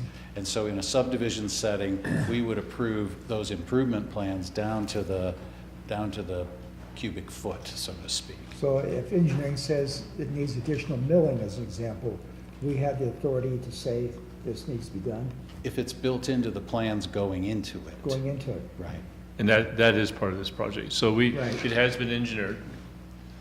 We've been part of the review and approved the engineering of this project. On the red and the blue section? Yes. On the red and the blue, okay. Because we see down the road, no Right, pun 'cause we're intended, gonna that own we'll it wind up eventually. owning. Right. Right. Correct. Gotcha, thank you. Madam Mayor. Yes, Mr. Adams. This may be a question for Kelly, but as you proceed west from the crossroad, the roundabout, there's an extended road of red there, which would be 4-lane, I assume. But probably two parts to this question. One, then it narrows down back to the 2-lane, and then have we looked at the number of roads coming out from the Rain Dance housing development into that area west of the red cutoff? Does that make sense? Yeah, it does. And we thought about trying to extend that project, and we decided it was too much this year. So we will not be able to complete that as part of this, but it very well may be a priority of ours very soon. Seems like you're moving all this traffic and then all of a sudden you're going to cut down to 2 lanes, then come to a stoplight, which is a mess right now anyway, with people coming from County Road 13 and That's why I asked the question. Well, one of my thoughts before he asked it was gonna ask you when you were up at the lectern about the future to the west of the red area. I mean, kind of going along with that, where is that in our plan? Because, I mean, does that light need to be redone at 13 and Crossroads? Will that accommodate a 4-lane in each direction, I guess? Yes, Yes, it will. So that doesn't stand in our way. We don't have to redo the light on account of widening Crossroads or 13. So we have not come back to prioritization with you on the roads system, like we talked about. We're going to try and do it very soon. Soon being probably at least 2 months out, but I assume this is probably going to be a pretty natural candidate to get accomplished sooner than later. So And well, especially as they finish Crossroads and I-25 and make it basically 4-lane capable all the way out to I-25 right there, yeah. Ms. Sharman? So basically, just timing-wise, it didn't work for Correct. this closure to do that piece of it? Correct. Okay. My other question was, is this going to have, I know we've looked at a lot of different streetscape plans over the last few months. Is this going to have the medians that are landscaped, hardscaped, or is this just going to be yellow lines? It's just going to be straight yellow lines on this section. Till you get to the roundabout. Correct. And there will be hardscape in there and landscaping that you've seen. Okay. Any additional questions or comments? So I had a question about when we would address the rest of the road to the west, which has already been answered. So I don't really have a question other than a comment. It looks like this is going to save us time and save us money. And anytime your local government can accomplish both those things at the same time, I would highly recommend that we need to take advantage and proceed. So I would be in favor of passing this resolution and incorporating this into our budget and getting on this so it can be accomplished in the next 30 days. We do have a resolution that requires action. Yeah, Can I add this though too before we do that? If we've already got Crossroads closed at 13 to the east, why don't we complete it all the way out to 13 while we have it closed? Is it just not feasible right now? Correct. Because of the time of the year and Correct. asphalt plants and everything? I just thought I'd ask. I mean, it just doesn't, I just don't know how they start building the rain dance entrance, et cetera, and then we close down Crossroads again for another month or two in order to complete that other section that's in, you know, to the west of the red area. So, anyhow. Okay. We do have a resolution in front of us, and I would seek a motion unless there's any further conversation. Madam Mayor, I would move to approve resolution number 2017-85 as presented. Second. Motion on the floor from Ms. Sharman and a second from Mr. Adams approving resolution number 2017-85. All in favor, vote yes. Opposed, no. And it passes unanimously. Moving on to item 11, resolution number 2017-72. A resolution approving intergovernmental agreement between and among the Town of Windsor, Town of Severance, and North Lake Metropolitan Districts for initial funding of North Sewer Line Extension. Legislative action, and Mr. McCarter. Thank you, Madam Mayor. The resolution before you approves an agreement that is an intergovernmental agreement between the town of Severance, and the North Lake Metropolitan Districts, or District. The purpose of this agreement is the initial phase of design and easement acquisition for what's called the North Sewer Line Extension. Most of you are familiar with that in the context of the Rocky Mountain Sports Park and the proximity of that proposed development to the intersection of State Highway 257 and Harmony Road. At the northwest corner of that intersection, there is a need for sanitary sewer. We have an agreement with the town of Severance that makes that a priority between the two municipalities. And with the announcement by the Rocky Mountain Sports Park folks that they propose to pursue development next year, we feel it's a priority to at least work out the design and initial easement acquisition through this agreement. This is a phase 1 agreement, but it also gives you a preview of subsequent phases that we would negotiate separately. Phase 1 involves 2 things. One is getting the project designed to the point where if we wanted to, we could issue it for construction companies to bid on it. So it would be a bid-ready level of design. The other part of this, and it's tied to the next agenda item, is to begin acquiring the easement rights that we need to actually build the line. That process is really broken into 2 steps. One is what we call immediate possession, and the other is actually settling up on the compensable value to the landowners for the long-term permanent easement rights. This agreement gets us underway acquiring rights of immediate possession. The idea being if we can either negotiate those or get a court order for those, then we have the 2 key preliminary pieces in place, design and then the right to actually go build. This agreement also commits the town and the other 2 partners to $500,000 apiece in initial investment. Under this agreement, what it says is each of the players must make their contribution, that $500,000 contribution, by January 1 of 2018. That date allows us to make certain that the Rocky Mountain Sports Park plan remains in effect, and the agreement to acquire that property as revealed by the developer remains in effect when we get to January 1 of next year, which isn't that far away. So those are the key components of this, the idea being that we get started on the initial design. If the $500,000 contributions exceed what we need to spend on phase 1, we'll hold the balance until we get to phase 2, if there is a phase 2. If there's not a phase 2, then each party gets their share of the balance back in proportion to what they paid in up front. That is the substance of the agreement. It is very similar to the one that we looked at a month or so ago and passed on. This agreement has been recommended by the town manager. I've reviewed it. Council for both the district and the town of Severance have approved its form, and so I'm recommending that you consider approval tonight.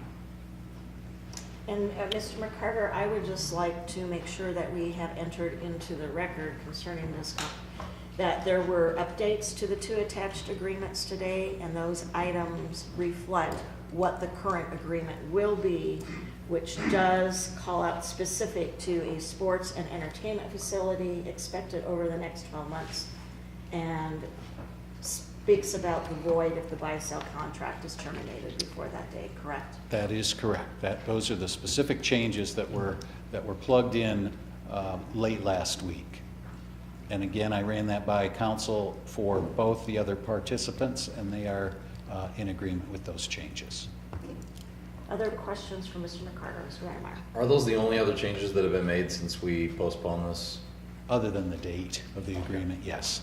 And if I may add a couple things. One is that we've had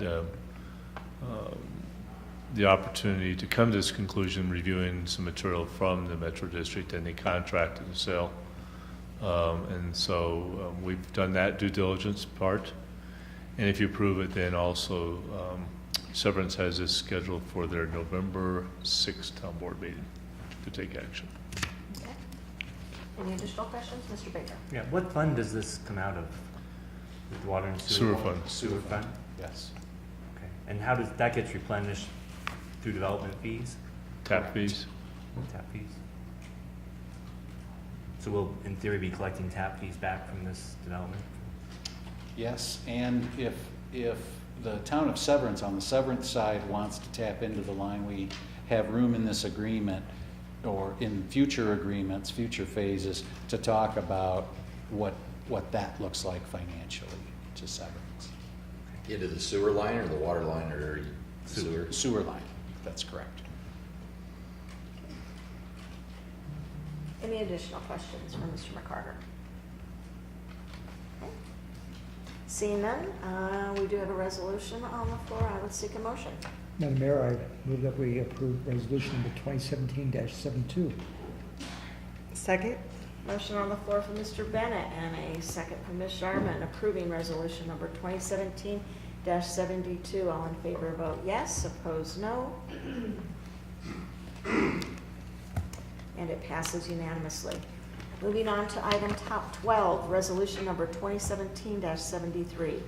A resolution pursuant to section 9-1-G of the Windsor Home Rule Charter appointing Edward Bleisner of Wellborn, Sullivan, Meck and Tooley, P.C. to serve as special counsel to the town of Windsor with respect to eminent domain matters associated with the Windsor North Sewer Line Extension Project. Legislative action. Again, Mr. McCarter.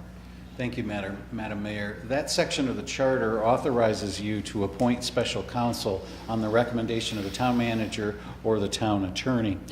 Given the complexity and scope and the amount of time it will take to assemble the parcels, the affected property necessary to build the North Sewer Line extension, I have recommended that you retain special counsel. Ed Bleisner is a partner with the firm of Wellborn Sullivan in Denver. He submitted a letter of interest along with 3 other major law firms that do this kind of work. I looked at those applications. I talked with each of the lawyers who were interested in doing the work. I also spoke with Mr. Bell, who is Severance's attorney, and Mr. O'Leary, who represents the district, trying to figure out which of those 4 interested attorneys would best serve this project. And where we came down was that Mr. Bleisner had all of the qualifications to help us complete the acquisition of the right-of-way needed for the North Sewer Line. In talking with Mr. Bleisner, it's pretty clear that he would like to start, of course, with a negotiation approach, but if the construction schedule squeezes the acquisition of the rights of immediate possession, then he will file and we will seek the right to immediate possession so the project can get started.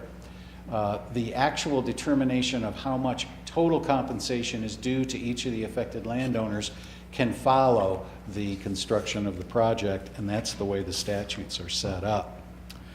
In the materials that I gave you, there was a pretty good picture of what the law firm's eminent domain practice is, but also Mr. Bleisner's bio, which really gives you a sense that he's been involved in pipeline projects, utility acquisition projects, and the kinds of things that make him uniquely qualified to do this work. In addition, Mr. Bleisner's firm has presented its proposed fee or engagement letter.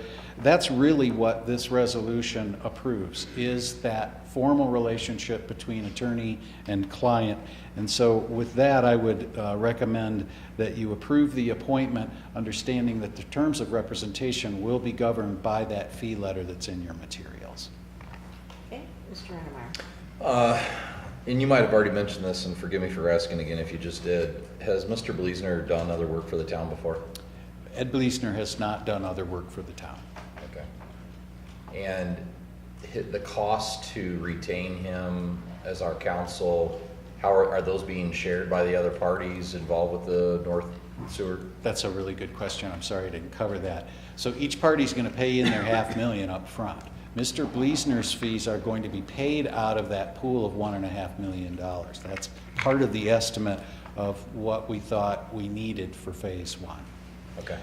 That $1.5 million is likely to fund more than phase 1 if we get to it, but we felt that $500,000 contribution by each party was a serious contribution and a statement of interest in seeing this through. So essentially, we're only paying a third of. Right. Okay. And that third actually is budgeted into my department's budget that we reviewed a couple of Saturdays ago. Okay. And I want to just clarify. It's a third of the phase 1 is $500,000, but we proportionally are paying differences of the project. So actually, our cost is $800,000 or so. But it's going to be different pricing for the entire project based upon the use. So we'll have less than like the Metro District's share. So. Okay. Any other questions? Okay. Seeing none, we do have a resolution on the floor. Is there a motion? Madam Mayor, I move to approve resolution number 2017-73. Second? Motion on the floor from Mr. Rennemeyer and a second from Ms. Sharman approving resolution number 2017-73. All in favor vote yes, opposed no.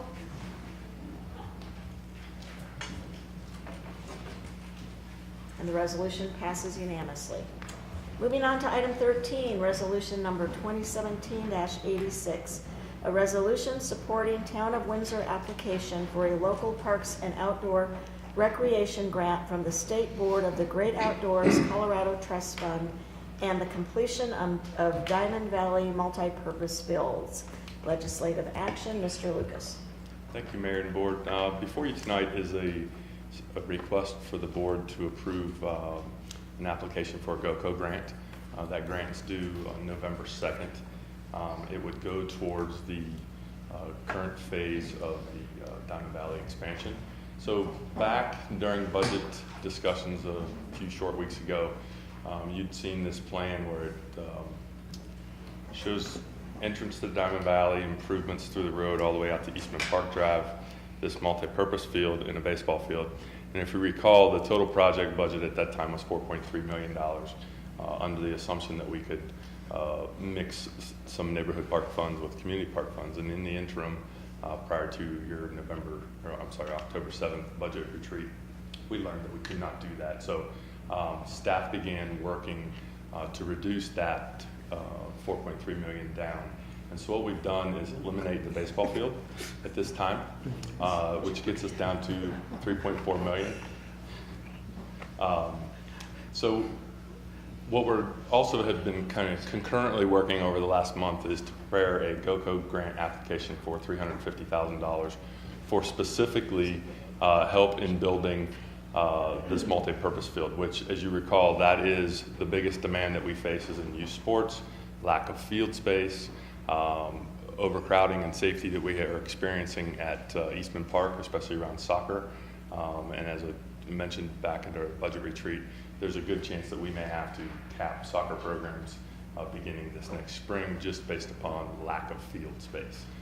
So we feel like we have a decent chance. We've got another week to wrap up the grant process and application. So before you tonight is a resolution to apply for this $350,000 GOCO grant. If we don't get it, we feel like we'll get some great feedback, and then there are other projects that we can go after in the future, but I think it's a great opportunity for us to apply. So again, we'd be seeking your approval. Is this a matching grant of some kind or another? It is, but the project itself is $3.5 million, so that would be... It would be matched by the town funds? Yes. Okay. And a lot of times when you apply for grants like this, when you're going to be well beyond the match, it helps as well. Okay. Any additional questions? So on that previous slide, the 1.8 million that's part of the multi-purpose field. That is this piece. If that $350,000 grant is received, that number doesn't change. It's just it leaves $350,000 in the community park fund to maybe be used down the road for that. Something else, correct. Okay. Anything else? And I was looking for it, but I thought I received an email, probably from CML, in support of a letter that they're constructing about... The reauthorization of lottery?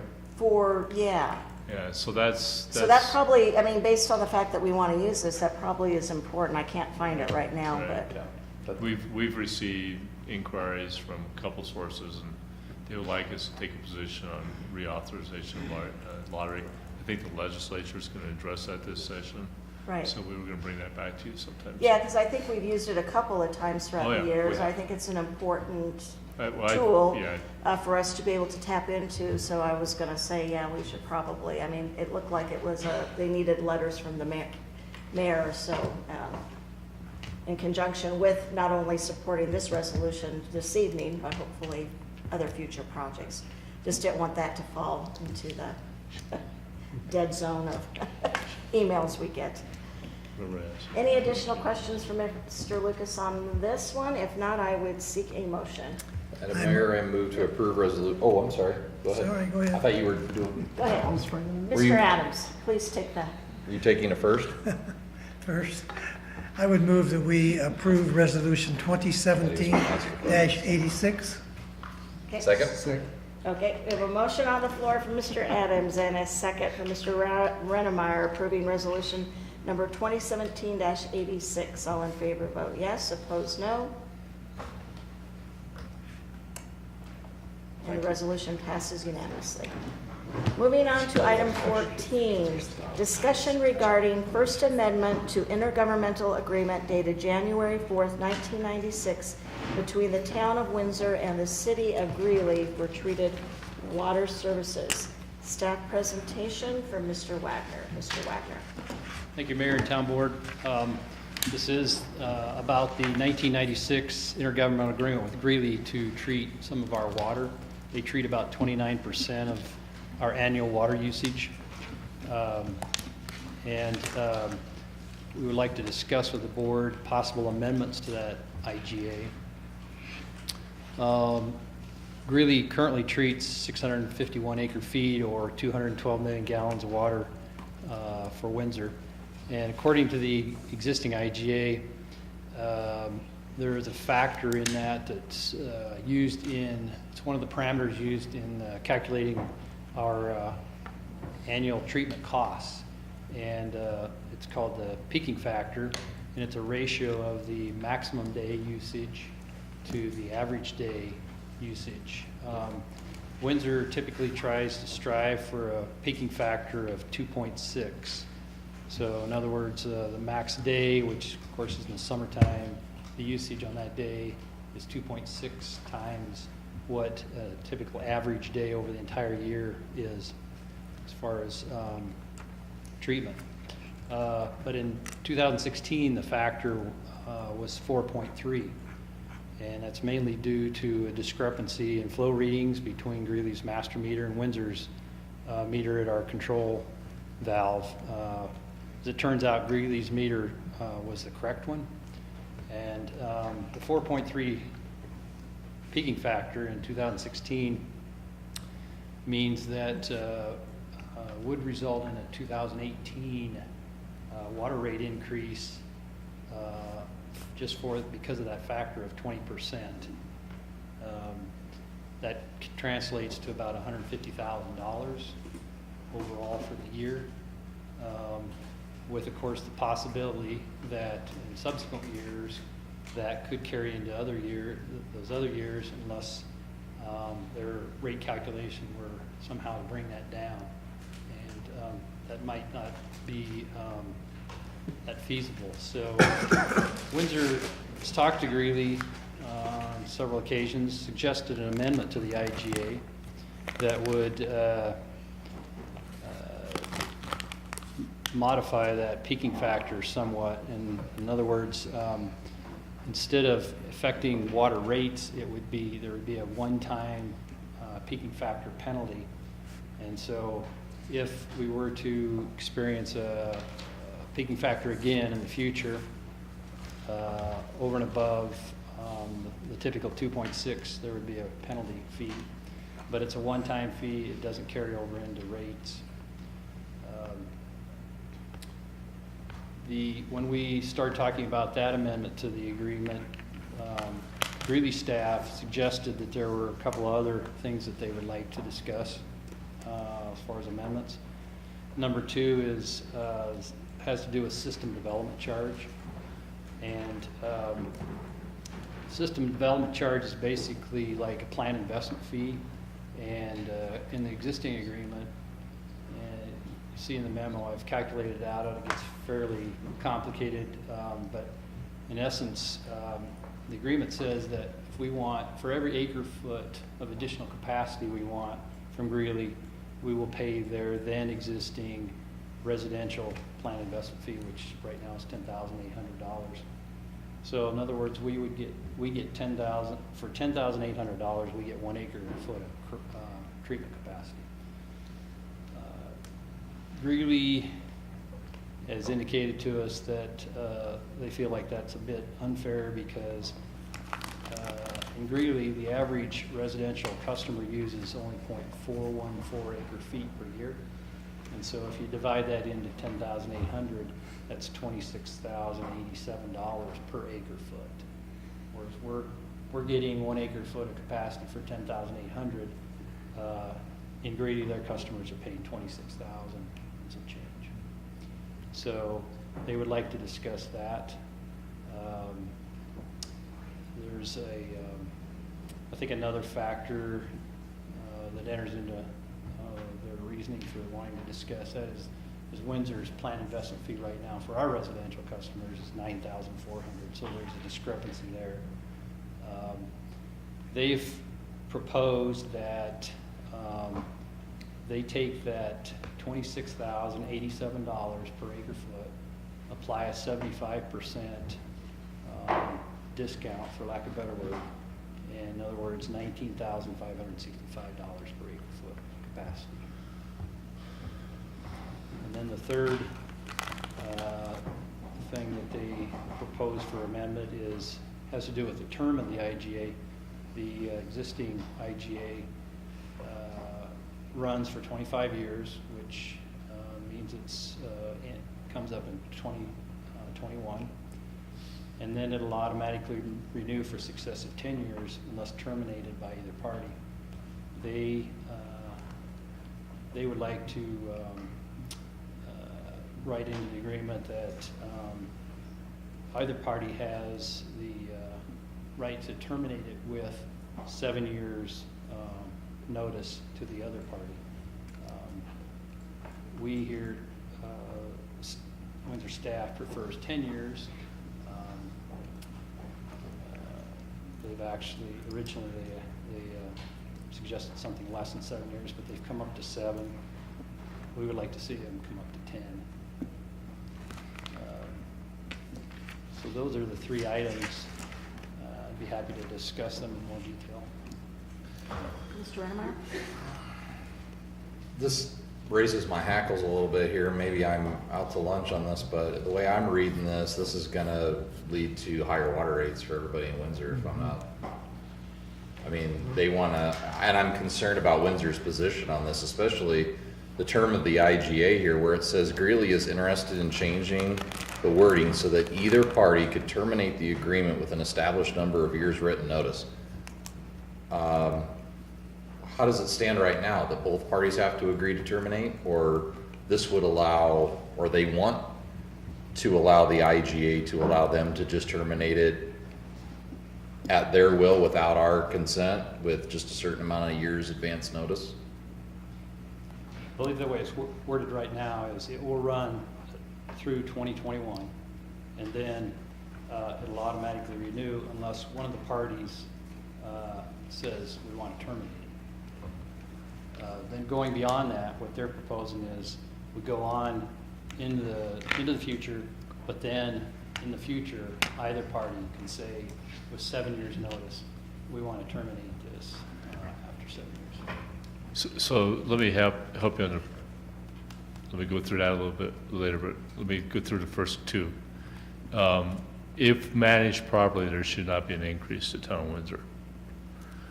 We should not have to incur their peaking factor, and I would always advise us not to have to buy additional capacity from Greeley because they are the most expensive for our rate structure right now.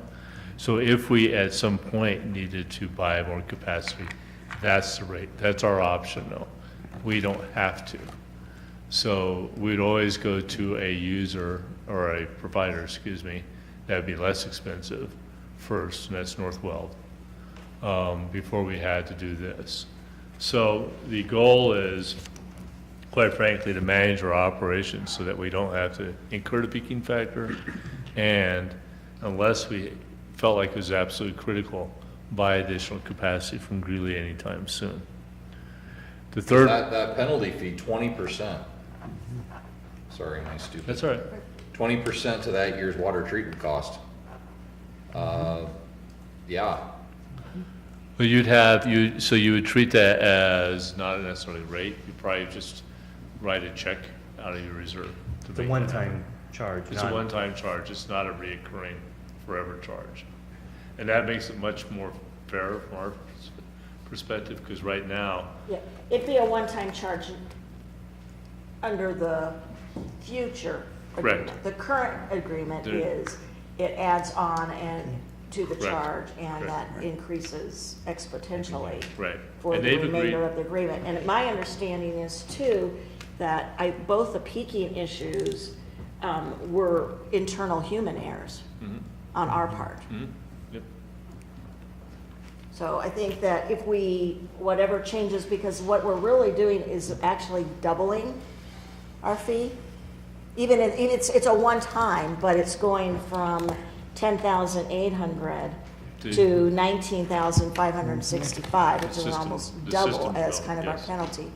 So I think if we move to that agreement, we would have to ensure that those operations are managed so we don't incur that.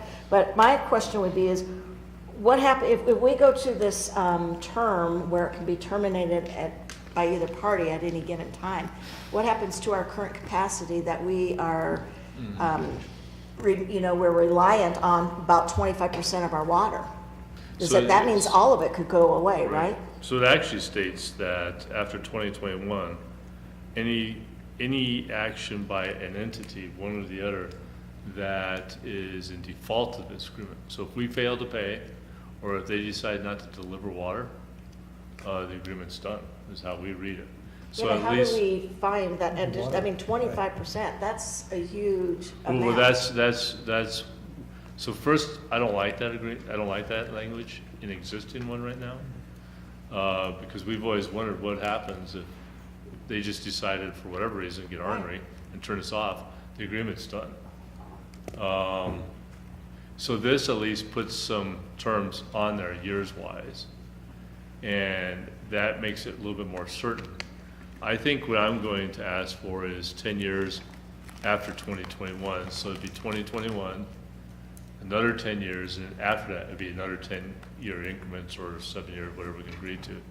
But, because then we'll have, I'm thinking there's gonna be a little bit more certainty in our water future by 2031 Right, well, or we thereabouts.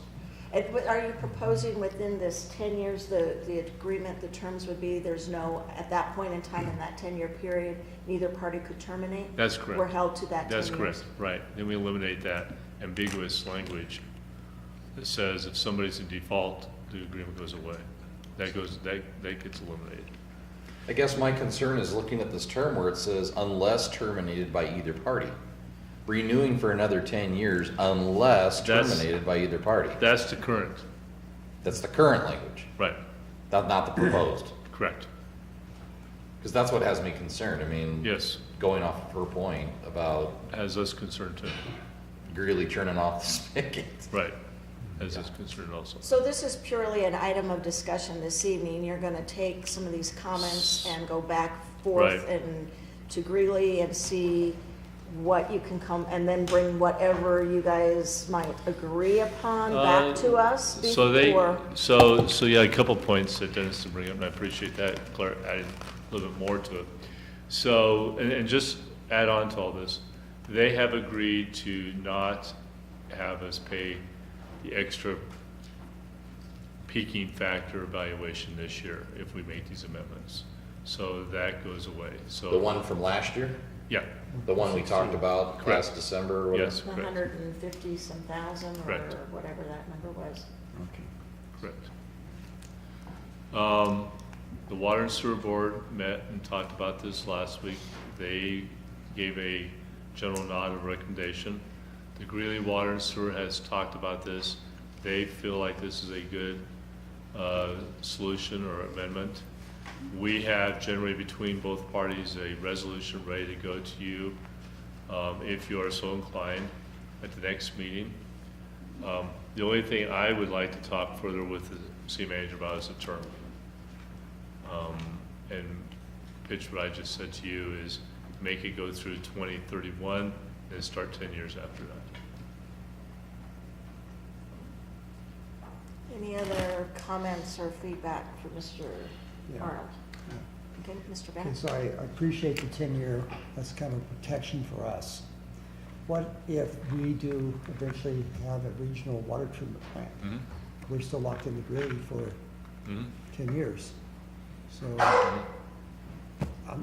if we're still locked in to our most expensive, I'm not seeing how a regional water treatment plant is going to help us unless we look 10 years out. Right?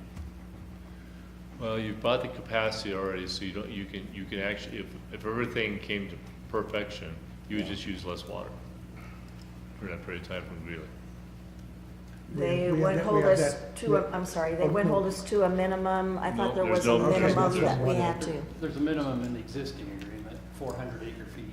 You're going to take that out of the proposed next agreement? We would always use that, do you think? I think so. We could always use that. Well, it makes sense to have a variety of sources. But, okay, I feel better knowing that there's a minimum, and we are probably exceeding that minimum now. We're at 651 now.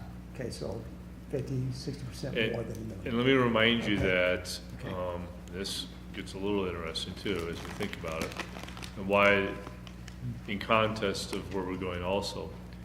We've agreed to take off a rain dance some GLEC shares. So we're a little bit married to having those water treated, all those treated. And so there's a little bit of marriage already to Greeley, unless we can get those shares treated somewhere else. So that is in there also in this thinking. What's the projected or estimated timeline, or has there been one put forth to have the regional water treatment facility up and running? It was projected when you met on it, and nothing's changed since. I believe it was talked about in context of having NISP come online. Right. In about 2027 to 2030 project. Right. So this could still go a little bit further than that, even that being completed. And I was trying to get what the rough. Because we did also talk about that at that meeting, that we don't necessarily want to, or felt like we would want to follow that, the NISP plan exactly.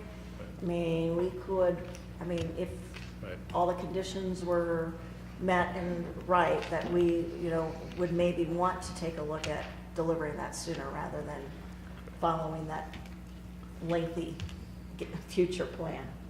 Correct. Okay, go ahead. Okay, this is for my clarification. Now, I think I understood the valve control problem we had a while back. That cost us an additional $151,000. Is that correct? Under our current formula. That's our total bill. It would have been that plus a 20% increase. Plus. The 20% increase would have been equivalent to 100. Okay, and because we're negotiating this, they're going to forego the 20% Correct. increase on the monthly. Correct. Okay. In the future, if we should have another control valve issue, the agreement here is that we would make a one-time payment, not increasing our waterways. Correct. Okay, just trying to clarify. And I want to be sure we're not going to have another valve control problem, right? That's the goal. Ain't going to happen again, right? Okay. That's the goal. The current agreement that we have, the citizens of Greeley pay the $26,087, and right now we pay what? 10,000? 10,800. 10,800. That agreement though goes through when? If we don't do anything here, what is that agreement? That agreement goes through 2021. 2021. Or if it's not amended, perpetuity until somebody cancels it. Does it automatically renew after that, after 2021, or what, for a period of 10 years? 10 years. And we would still pay the 10,000. Well, that's subject to their adjustment of their system development charge. Just like we periodically adjust our plan investment fee, I'm sure they will adjust theirs up too. Which they could do at 2021 as well. They could do it next year. Oh, they could. But the year after and the year after that. Okay.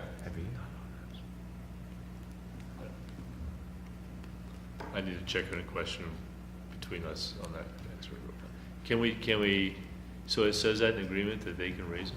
Yeah, it says we will pay their then current at that time. residential system development. I see, okay. When we first signed the agreement, it was significantly less than 10,000.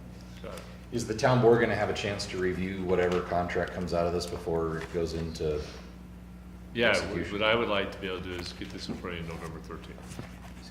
Or would you like to see the entire contract, the existing one, as part of that The package? current one? Yeah, Sure. okay. And then the proposed revised one, yes. I would. I'm not speaking Yeah, for everybody. yeah, no, I just, Anything further? Okay, you have what you need? yeah, and I just want to, I do think it may cause, the situation may have been less than, well, it was not good, but these amendments, I think, are the betterment of both parties for the long term for us, so just for what it's worth.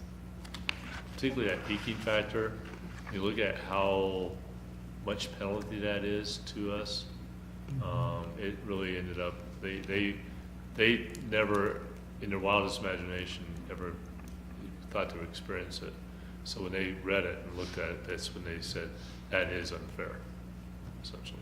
Do we have any kind of penalty with Northwell if we had to buy a substantially large portion from them instead of For getting it from peaking Greeley? factor, the peaking factor. I'm not aware of peaking factors, how it's used in their water rate analysis. With Northwell? We don't have that. It's not in the agreement, I know that. Okay. Then the comment I would add to this discussion is that, I mean, while it's easy to say this was a problem because it was due to a valve error, I think it's good that we're being proactive in addressing the long-term needs, because 5 years from now, this very well could have been the same situation, but due to actual usage needs.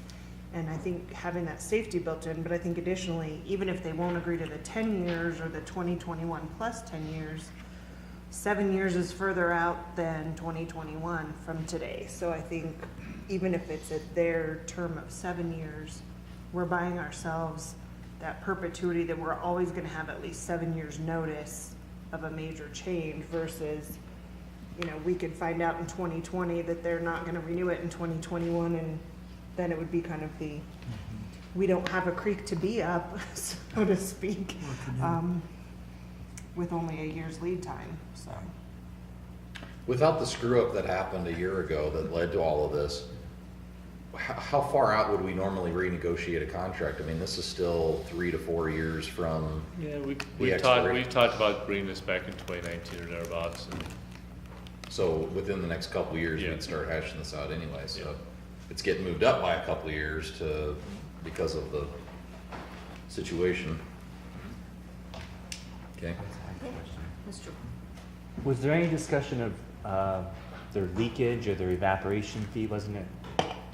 We did spend, 20%? we have spent a significant amount of time on that. Okay. 2/3 of their water comes from Soldier Canyon. That is at, what was their leak, CPG? 5%. 5%. And then out of the other plant, Boyd Lake, it was It's 30 plus. 30 plus. Wow.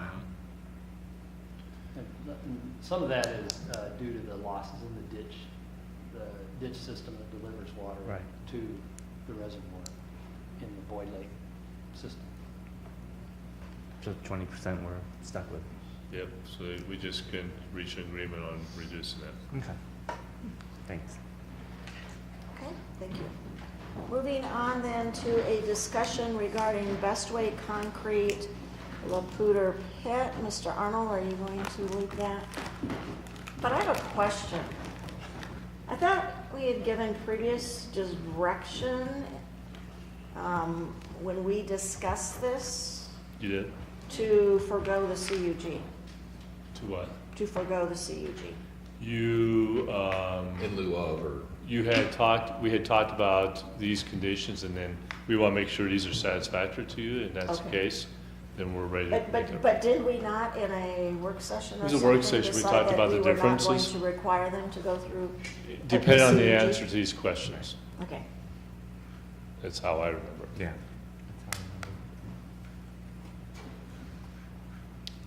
Okay, so item number 15. So we are back. You did talk about this in a work session, and due to timing and such, we just wanted to get this in front of you. So Scott did ask the questions that you brought forth and we talked about on truck routes. I think staff had talked about enhancing entrance and perimeter. I'm not certain we talked about that. Material piles, auxiliary lanes, time frame for removing the concrete batch plant, and materials spilt on County Line Road. And you can see that Mr. Johnson's here, but his response, and I think he, at the beginning of the meeting, said these were pretty accurate based upon his conversation with Scott. And so the question for you is, if this is satisfactory, we would start proceeding on an agreement letter? Yes. For lack of a better word, is that our word?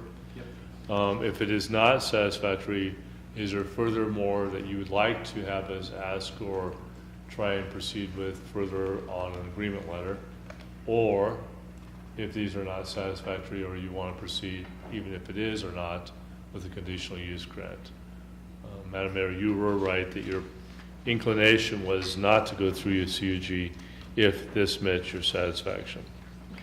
So that's where we are tonight. Are the applicants in agreement with the conditions that you've outlined?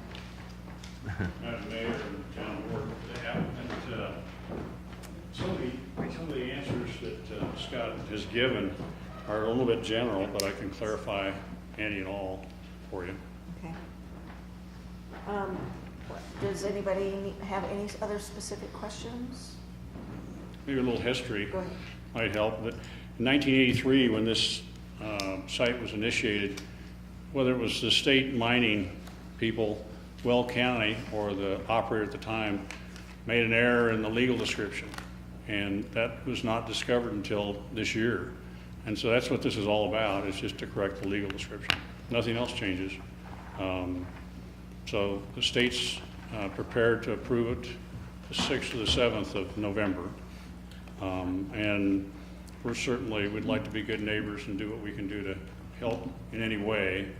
And these are some offerings that the staff has come up with, and we certainly agree in general. I'd like to just ask you, Mr. Johnson, overall the town appreciates your business. Thank you. I want to say that, but at the same token, the response that we're getting from a lot of the constituents in town is in regards to the dust out on 13 in front of your property, as well as, the congestion that they add up at the intersection there at 392 and 257, as well as some of these enhanced perimeter improvements. One of the common themes that we are getting when we ask the public for input, or just make ourselves available, I should say, for their talking, for whatever's on their mind, is the idea of connecting sidewalk or path or getting connectivity from the Pooter Trail, either on the west side of 13 adjacent to your property or on your side of the property. And that's one thing that I know that the public as a whole would love, is the ability to be able to, ride bikes into town, et cetera, and connect to the Pooter Trail. And that's the shortest distance, it appears, to be able to make that work. And I didn't know if you'd be willing to help the town in that, if it was on the east side of 13 there. I just wanted to bring that out there, or bring that to your attention, that that's something that the public, especially with all those communities, from, Bison Ridge and all of them that are over there, close to the river on the west side of 13. That's been a repetitive theme that has come up. So anyhow, I wanted to throw that out to you, make you aware of that. Well, your question encompassed a few questions. We don't know about a lot of dust, and we'd encourage people to call us if there's a problem. We certainly have specifications that require us to keep water trucks and such on the site. And if a truck spills at the gate, we try to get right out there and clean it. I did hear from the staff, a month ago, about a spill. I'm not sure who got out there first, our people or your people, but we try to take care of those spills if it happens. The biggest issue I've heard is trucking through downtown. And certainly we've been part of that, and certainly we're prepared to limit that or end that. I think that would be in negotiation with the staff, with Scott and Kelly. As far as a way to get on bicycle from the Poudre Trail is on the south side of the river on the east side of 13. So what you're talking about is you'd like a second trail of such on the north side of the river going east from 13? Is that kind of what you're hearing? Well, I know that this involves also the bridge, because I know that Mr. Lucas, has made it known that the reason that it makes the Poudre Trail connectivity more limited is because of the width of the bridge to be able to do it. I just know that this has come up by several, constituents in town about the connectivity, and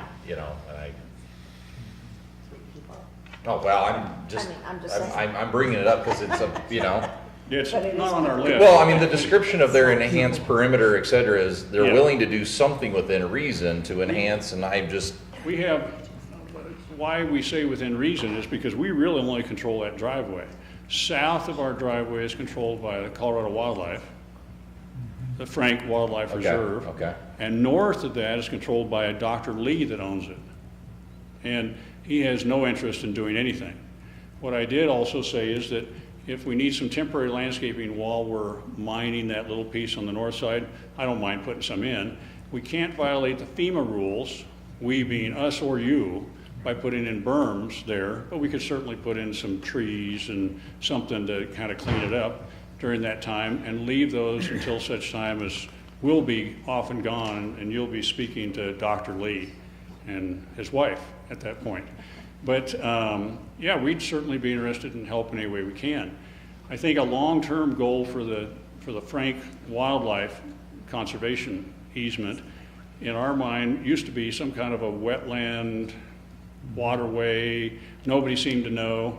I think nowadays, and we've had conversations with the staff about creating another reservoir, or the western reservoir of the two that are on the site, increasing the size of that reservoir significantly. And then at that time, the conversations with staff has been, if you want to have bike trails or islands or whatever, that would be the time to talk about it. Also, we'd be interested in selling the town of Windsor that reservoir at that time. Central has certainly shown an interest, but Central also has shown an interest in selling all three reservoirs, or a bigger reservoir and the other eastern reservoir, to the city, which might be something that would be good for the city at some point. So to answer your question, yes, we would be interested in doing something. Not exactly sure what that is, but yes. I just wanted to make you aware of some of the feedback that we've gotten about that stretch. We don't get it, and we'd appreciate it when you do to send it on to us, because anything we can do to help, we certainly will. Okay, I appreciate that. I wanted to have something that the next time it comes up, I'm informed on how to respond to their questions about it. So. I think that there's no reason. Right now, people are using the north side of the river, that dirt way where the sewer line runs, kind of the row of cottonwood trees, is really within the mining permit. It's not supposed to be used. In addition, there's still hunting going on in that area of town under the Frank Wildlife Conservation District. So we don't particularly like the hunting. We wouldn't mind the riverbank going away one way or another, and we certainly wouldn't mind working with the town in reference to a new reservoir. Okay. So, yes. Do you have a time frame on the Frank State Wild, like when that? It's mined out, so that pond is there. Wildlife doesn't want to manage it anymore. I don't want to speak for them, but I think in general. They're trying to come to an agreement with you or somebody, and it has to be a governmental entity, to take over that easement. We suggest turn it into another reservoir, because we're always talking about water, and it might really work out well for you or somebody in the future. But you're ready to have that conversation? Yeah, well, we've already been having it. Yeah, we've had 2 or 3 of them. Okay. Yep. Any other questions?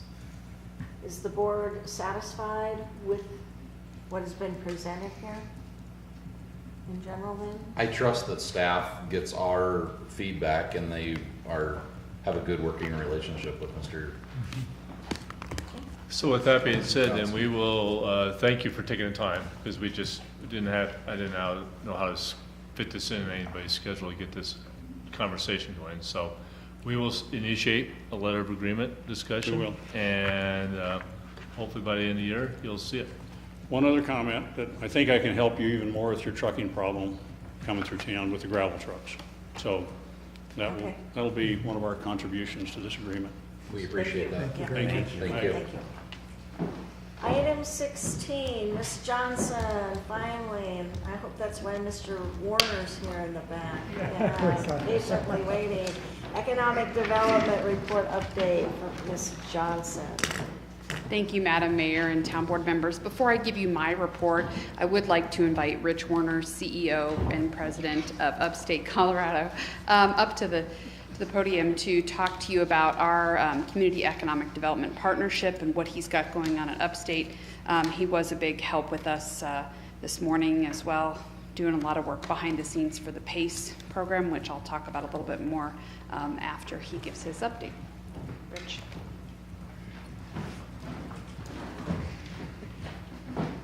Madam Mayor, board members, thank you for my time. My name is Rich Warner, Upstate Colorado.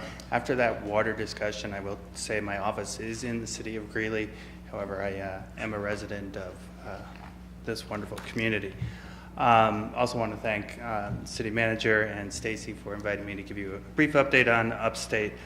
Just very quickly, our numbers are looking very similar to last year in terms of what we're doing across Weld County. Right now, to date, we've processed about 74 leads. Of those leads, it's resulted in 17 active prospects that Windsor has submitted on, and all of those are in the primary job sector.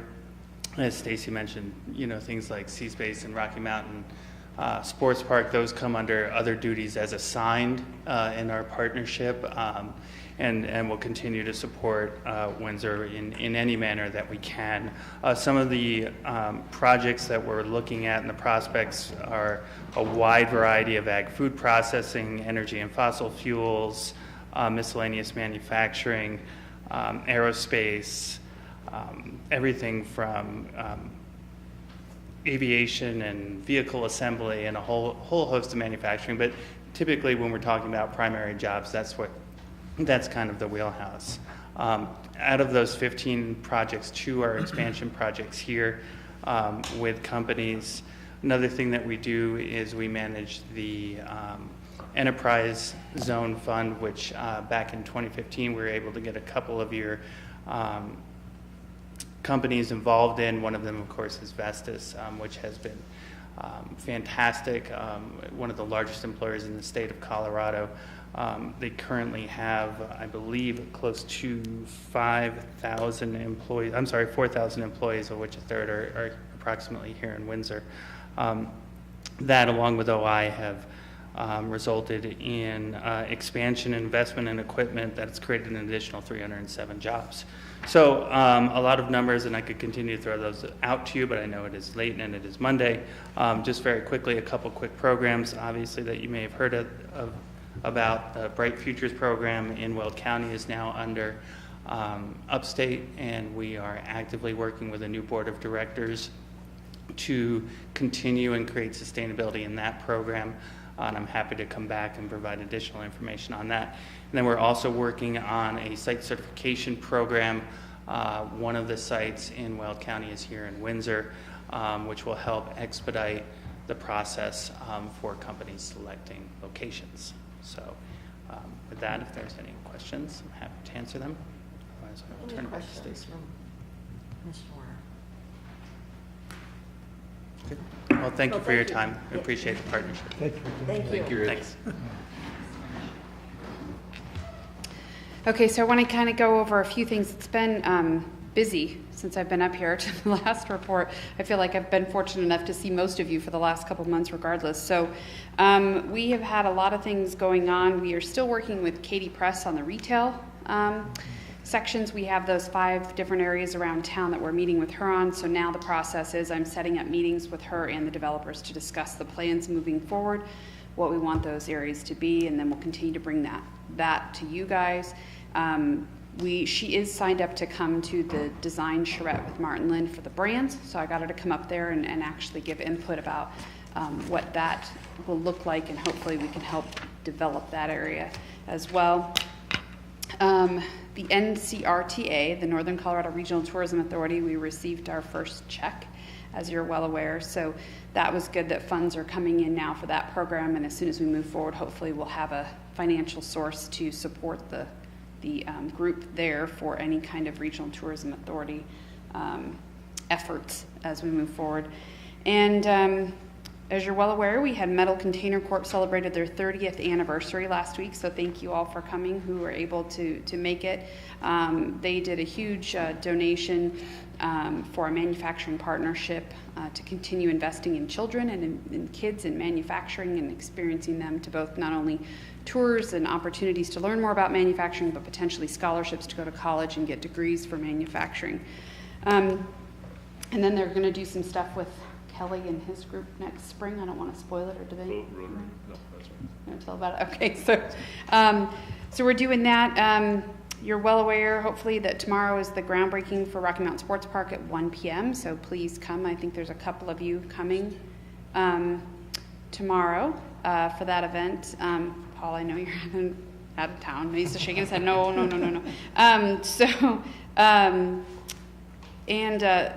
Last but not least, I want to talk a little bit about, actually I have a couple other things, but I want to talk about the PACE program and thank the mayor specifically.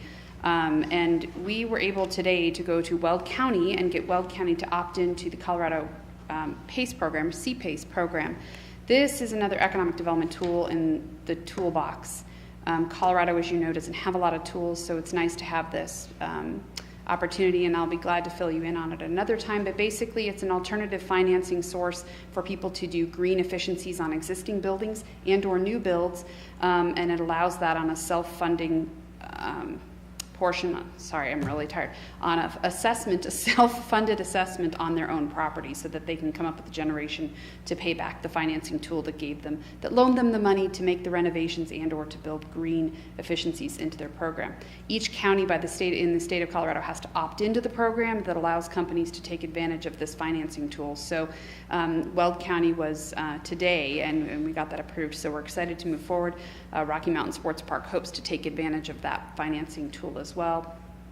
And last but not least, I've been very excited to go forward and do a lot of speaking and promoting of Windsor lately. So I was able to speak at Windsor's first leadership day that we had and got to talk about Windsor there.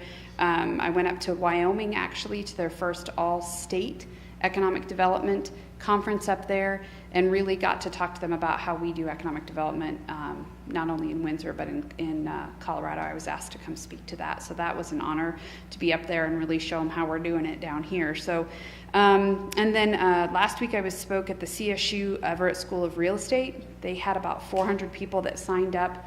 Sorry to say that not all 400 were there by the time I got to go, about 6 o'clock that night, but still got to really talk about our housing growth and our economic development growth and how we do it, and why Windsor, and the fact that you guys are investing in our infrastructure and those things. So it's really a shout out to Windsor. And then I have a few more speaking opportunities coming up to really continue to share Windsor's story and to promote Windsor. So that's all I have, unless you have any other questions or any questions. Ms. Johnson? With that CPACE financing, is that set as like a set interest rate set by the state under that program, or how does that? I believe that it is. There's 18 lenders that are in a pool right now that are approved. It's almost like a little bit of a venture capital, but they're approved. And I'm not sure if the interest rate varies based on current market rates. We haven't gotten into it because the program was just approved. We had to have them opt in to even have those. But really impressed that it's almost like a triple vetting process. We saw the presentation from the state, and they really vet out all of those companies that want to receive that financing to make sure that they aren't going to default, that they're solid, that their capital stack is proven. But they have about 17 other counties in the state have already opted in, but there's 18 people in the lending pool. So I don't know if there's specific rates for each one of those people or if it's a flat rate. But I think that kind of answers that the lending's from the private side as opposed it is to all from the private. state. There's, yeah. So it's my understanding they've all agreed to participate in this, and so they'll offer low interest, but the user can go negotiate the best deal with one of those 18. So there's not a set rate. Okay. And it's also open up to traditional financing institutions as well. So they currently don't have any traditional banking entities in the group, but it is open to them as well. Anything else? Yeah. Well, Thank you. And last but not least, Mr. Moyer, financial report for September 2017. Yes, thank you, ma'am. In your packet was the financial report for September. We had another good month in September. The thing that stood out most to me was the second bullet there on the first page. We talked at length this year about, and last year for that matter, the number of building permits that we are experiencing. You can see through the end of September here, which is the end of the third quarter, we have already collected our entire construction use tax budget for the year, driven by the number of building permits. Moving on to page number 2, again, the top graph on that page talks about construction use tax, driven by the permits. The horizontal line is our monthly collection goal. You can see that the only month this year we did not reach that goal was in January, which would make sense because it's really cold and we're not doing that many permits, right? Pretty scientific there, right? On the bottom chart, there, going back to the idea of third quarter, you want to have collected about 75% of your revenue. We have achieved that in all of those 3 categories there. The property tax, we are about done with that for the year. We collect that, almost all of that, through the end of July, and then just a few bits of it for the rest of the year. Moving on to page number 3. Dean, I have just a question while you're on that page, if you don't mind. Sure. Budget to actuals are down. I mean, they're down in, if you look under sales tax, they're in both, for the sales tax and even under the CRC.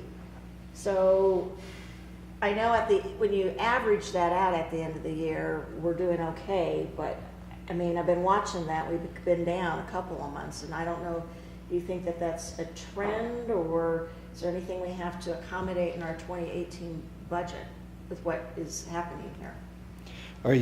Are you talking on page number 3? Yeah. The bottom of page 2, huh? On page 2. Yeah, that graph at the bottom. The actual, the budget 2017 to actuals and the CRC expansion budget to actuals. I mean, the actual budget is down, almost $2 million, not quite, and the other one's down, so.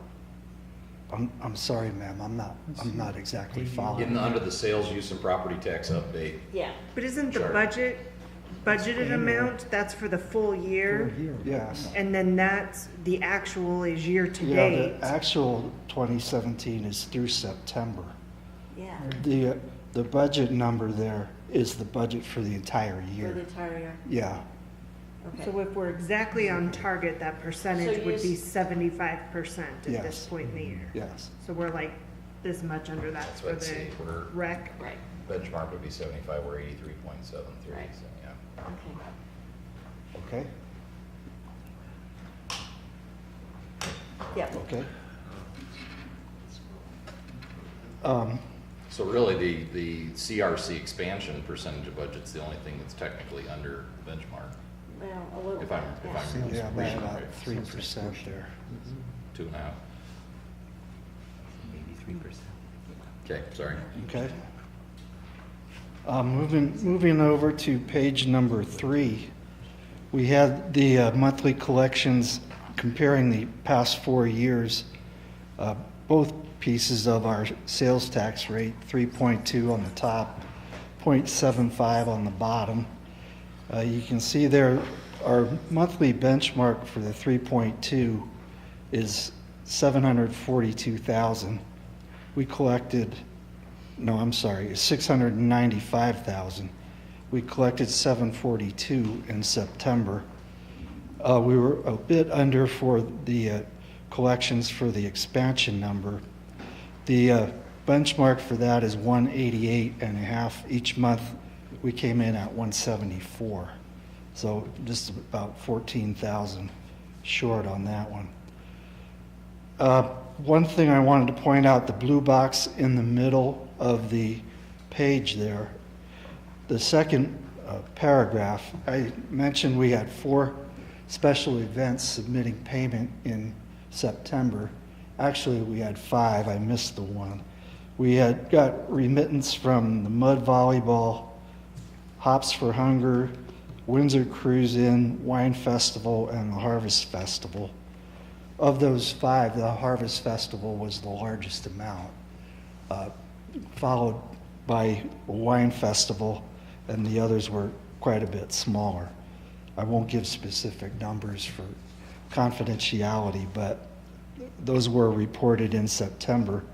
We did have we had 10 special event licenses closed in September, which makes sense. We get to the end of the special event season, they close the license for the year. Moving on to page number 4, the top of the page is talking about our year-to-date sales tax collections. Through September, we are up 6.1%, 0.01%, I should say, over 2016. So we are a little bit ahead, and I think we should come in probably about $11.5 million total this year in retail sales collections. Our biggest local geographical code continues to be the King Soopers Center. That pie chart has not changed a whole lot over the years we've been doing this report. King Soopers was our last major retailer, and they opened. They are easily our largest retailer here in town. Moving on to expenditures on page number 5, you can see the chart on the top there is our general fund expenditures. Number at the bottom right-hand corner, 74.4%, is right at the mark of 75. We had a couple of pieces of the chart there go over, which I explained there on the text. We are getting to where the end of the year where our operations are not quite as robust as the summer. Moving on to page number 6, again with the expenditures, the chart on the top is our operations. Bottom right-hand number, we are at 77%, just slightly over the 75. The capital chart on the bottom, you can see we are at 64% of the capital budget. The combining those, we are at 71% of our total budget for the year, which is under the 75% benchmark. The last page there being chart of our current capital projects and the status of them as of October 1st. So, short of any more questions, that is my report for this evening. Okay. Any questions for Mr. Moyer? I was just going to ask about that 71% of the total budget. Do we have a reason why we're not at 75%? Just the way the projects flow. Combining the 71% is a combination of the operations and the capital.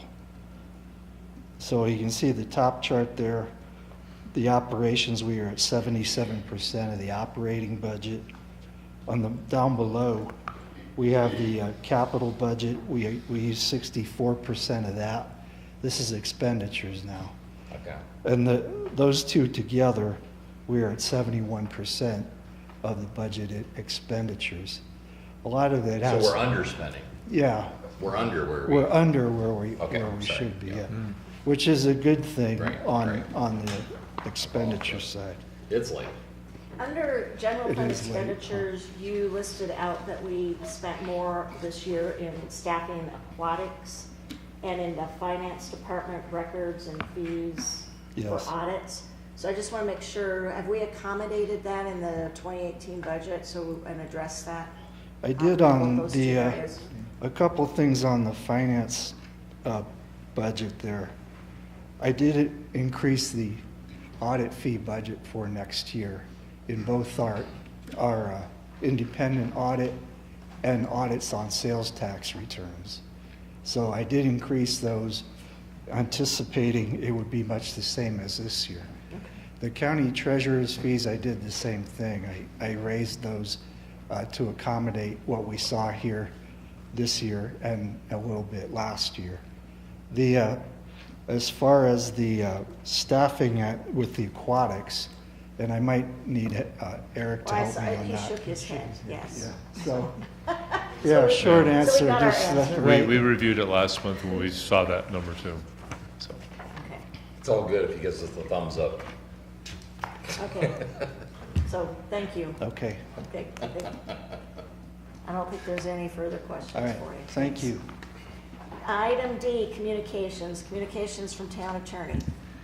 Just that in the coming week, I will be out of the office. Kim will be handling things in my absence. Okay. Communications from town staff. Any further communications from any staff members this evening? Chief. October 28th is the National Drug Take Back Day again, Saturday. The police department from 10 to 2, so we encourage people to get out with those prescription drugs, get them turned in, and any of those old things. So. Okay. Communications from town manager. So I remembered something back to Crossroads Extension and why also some difficulty about the west part of that is that the landowner on the south side is not Mr. Lind. And this project was able to be done because he's donating a right-of-way on this. So that's why it was able to be expedited. We had not had a chance to move on the right-of-way for the balance of the project, so that's why that was one of the pieces. So sorry that I didn't bring that up initially. Tomorrow, 7 o'clock, right? We're back here for breakfast and zoning and planning. Then at 4 o'clock, you have a special meeting to go in executive session for purposes of negotiations tomorrow afternoon. There's no meeting next Monday, and November 6th is Chief Brady for a period of time, a couple things, and in the road impact fee discussion. We will have our consultant here present. I will need guidance from you how much of a presentation you want or don't want for that night, or just take input and then see if there's a presentation needed. But think about that as you think about that work session coming forward. In a minute, I think Ian and I would like to spend some time with you on November 20th to talk about performance evaluations. So I'll talk more about that with the mayor. Okay. That's all I have. Okay. Communications from town board members. Anybody have anything? The only thing I have is you have something in the packet related to the ballot measure for mental health with Larimer County, and I just made a note that I think that we should be part of that conversation, and I'd like to extend an invitation to Mr. Baker to be part of that conversation as well, since he serves on the Larimer County side. Yeah. So whatever that means, but in conjunction with the letter that was in our packet, I think we should address that. Was it from Mr. Donnelly, or I guess it was from Linda Hoffman, their manager over there? And then also, thank you, that reminded me, the other attachment was what you referenced earlier about the asking for position on the lottery fund authorization. Yes. So if you're good with that letter, we'll Yes. attach that. Yeah. We'll do a resolution here in the near future. Yeah, Okay. thank you. With that, I would seek a motion for adjournment. Move to adjourn? Second. Okay, we have a motion on the floor to adjourn. All in favor, say vote yes. Opposed, no. And we are adjourned. Thank you.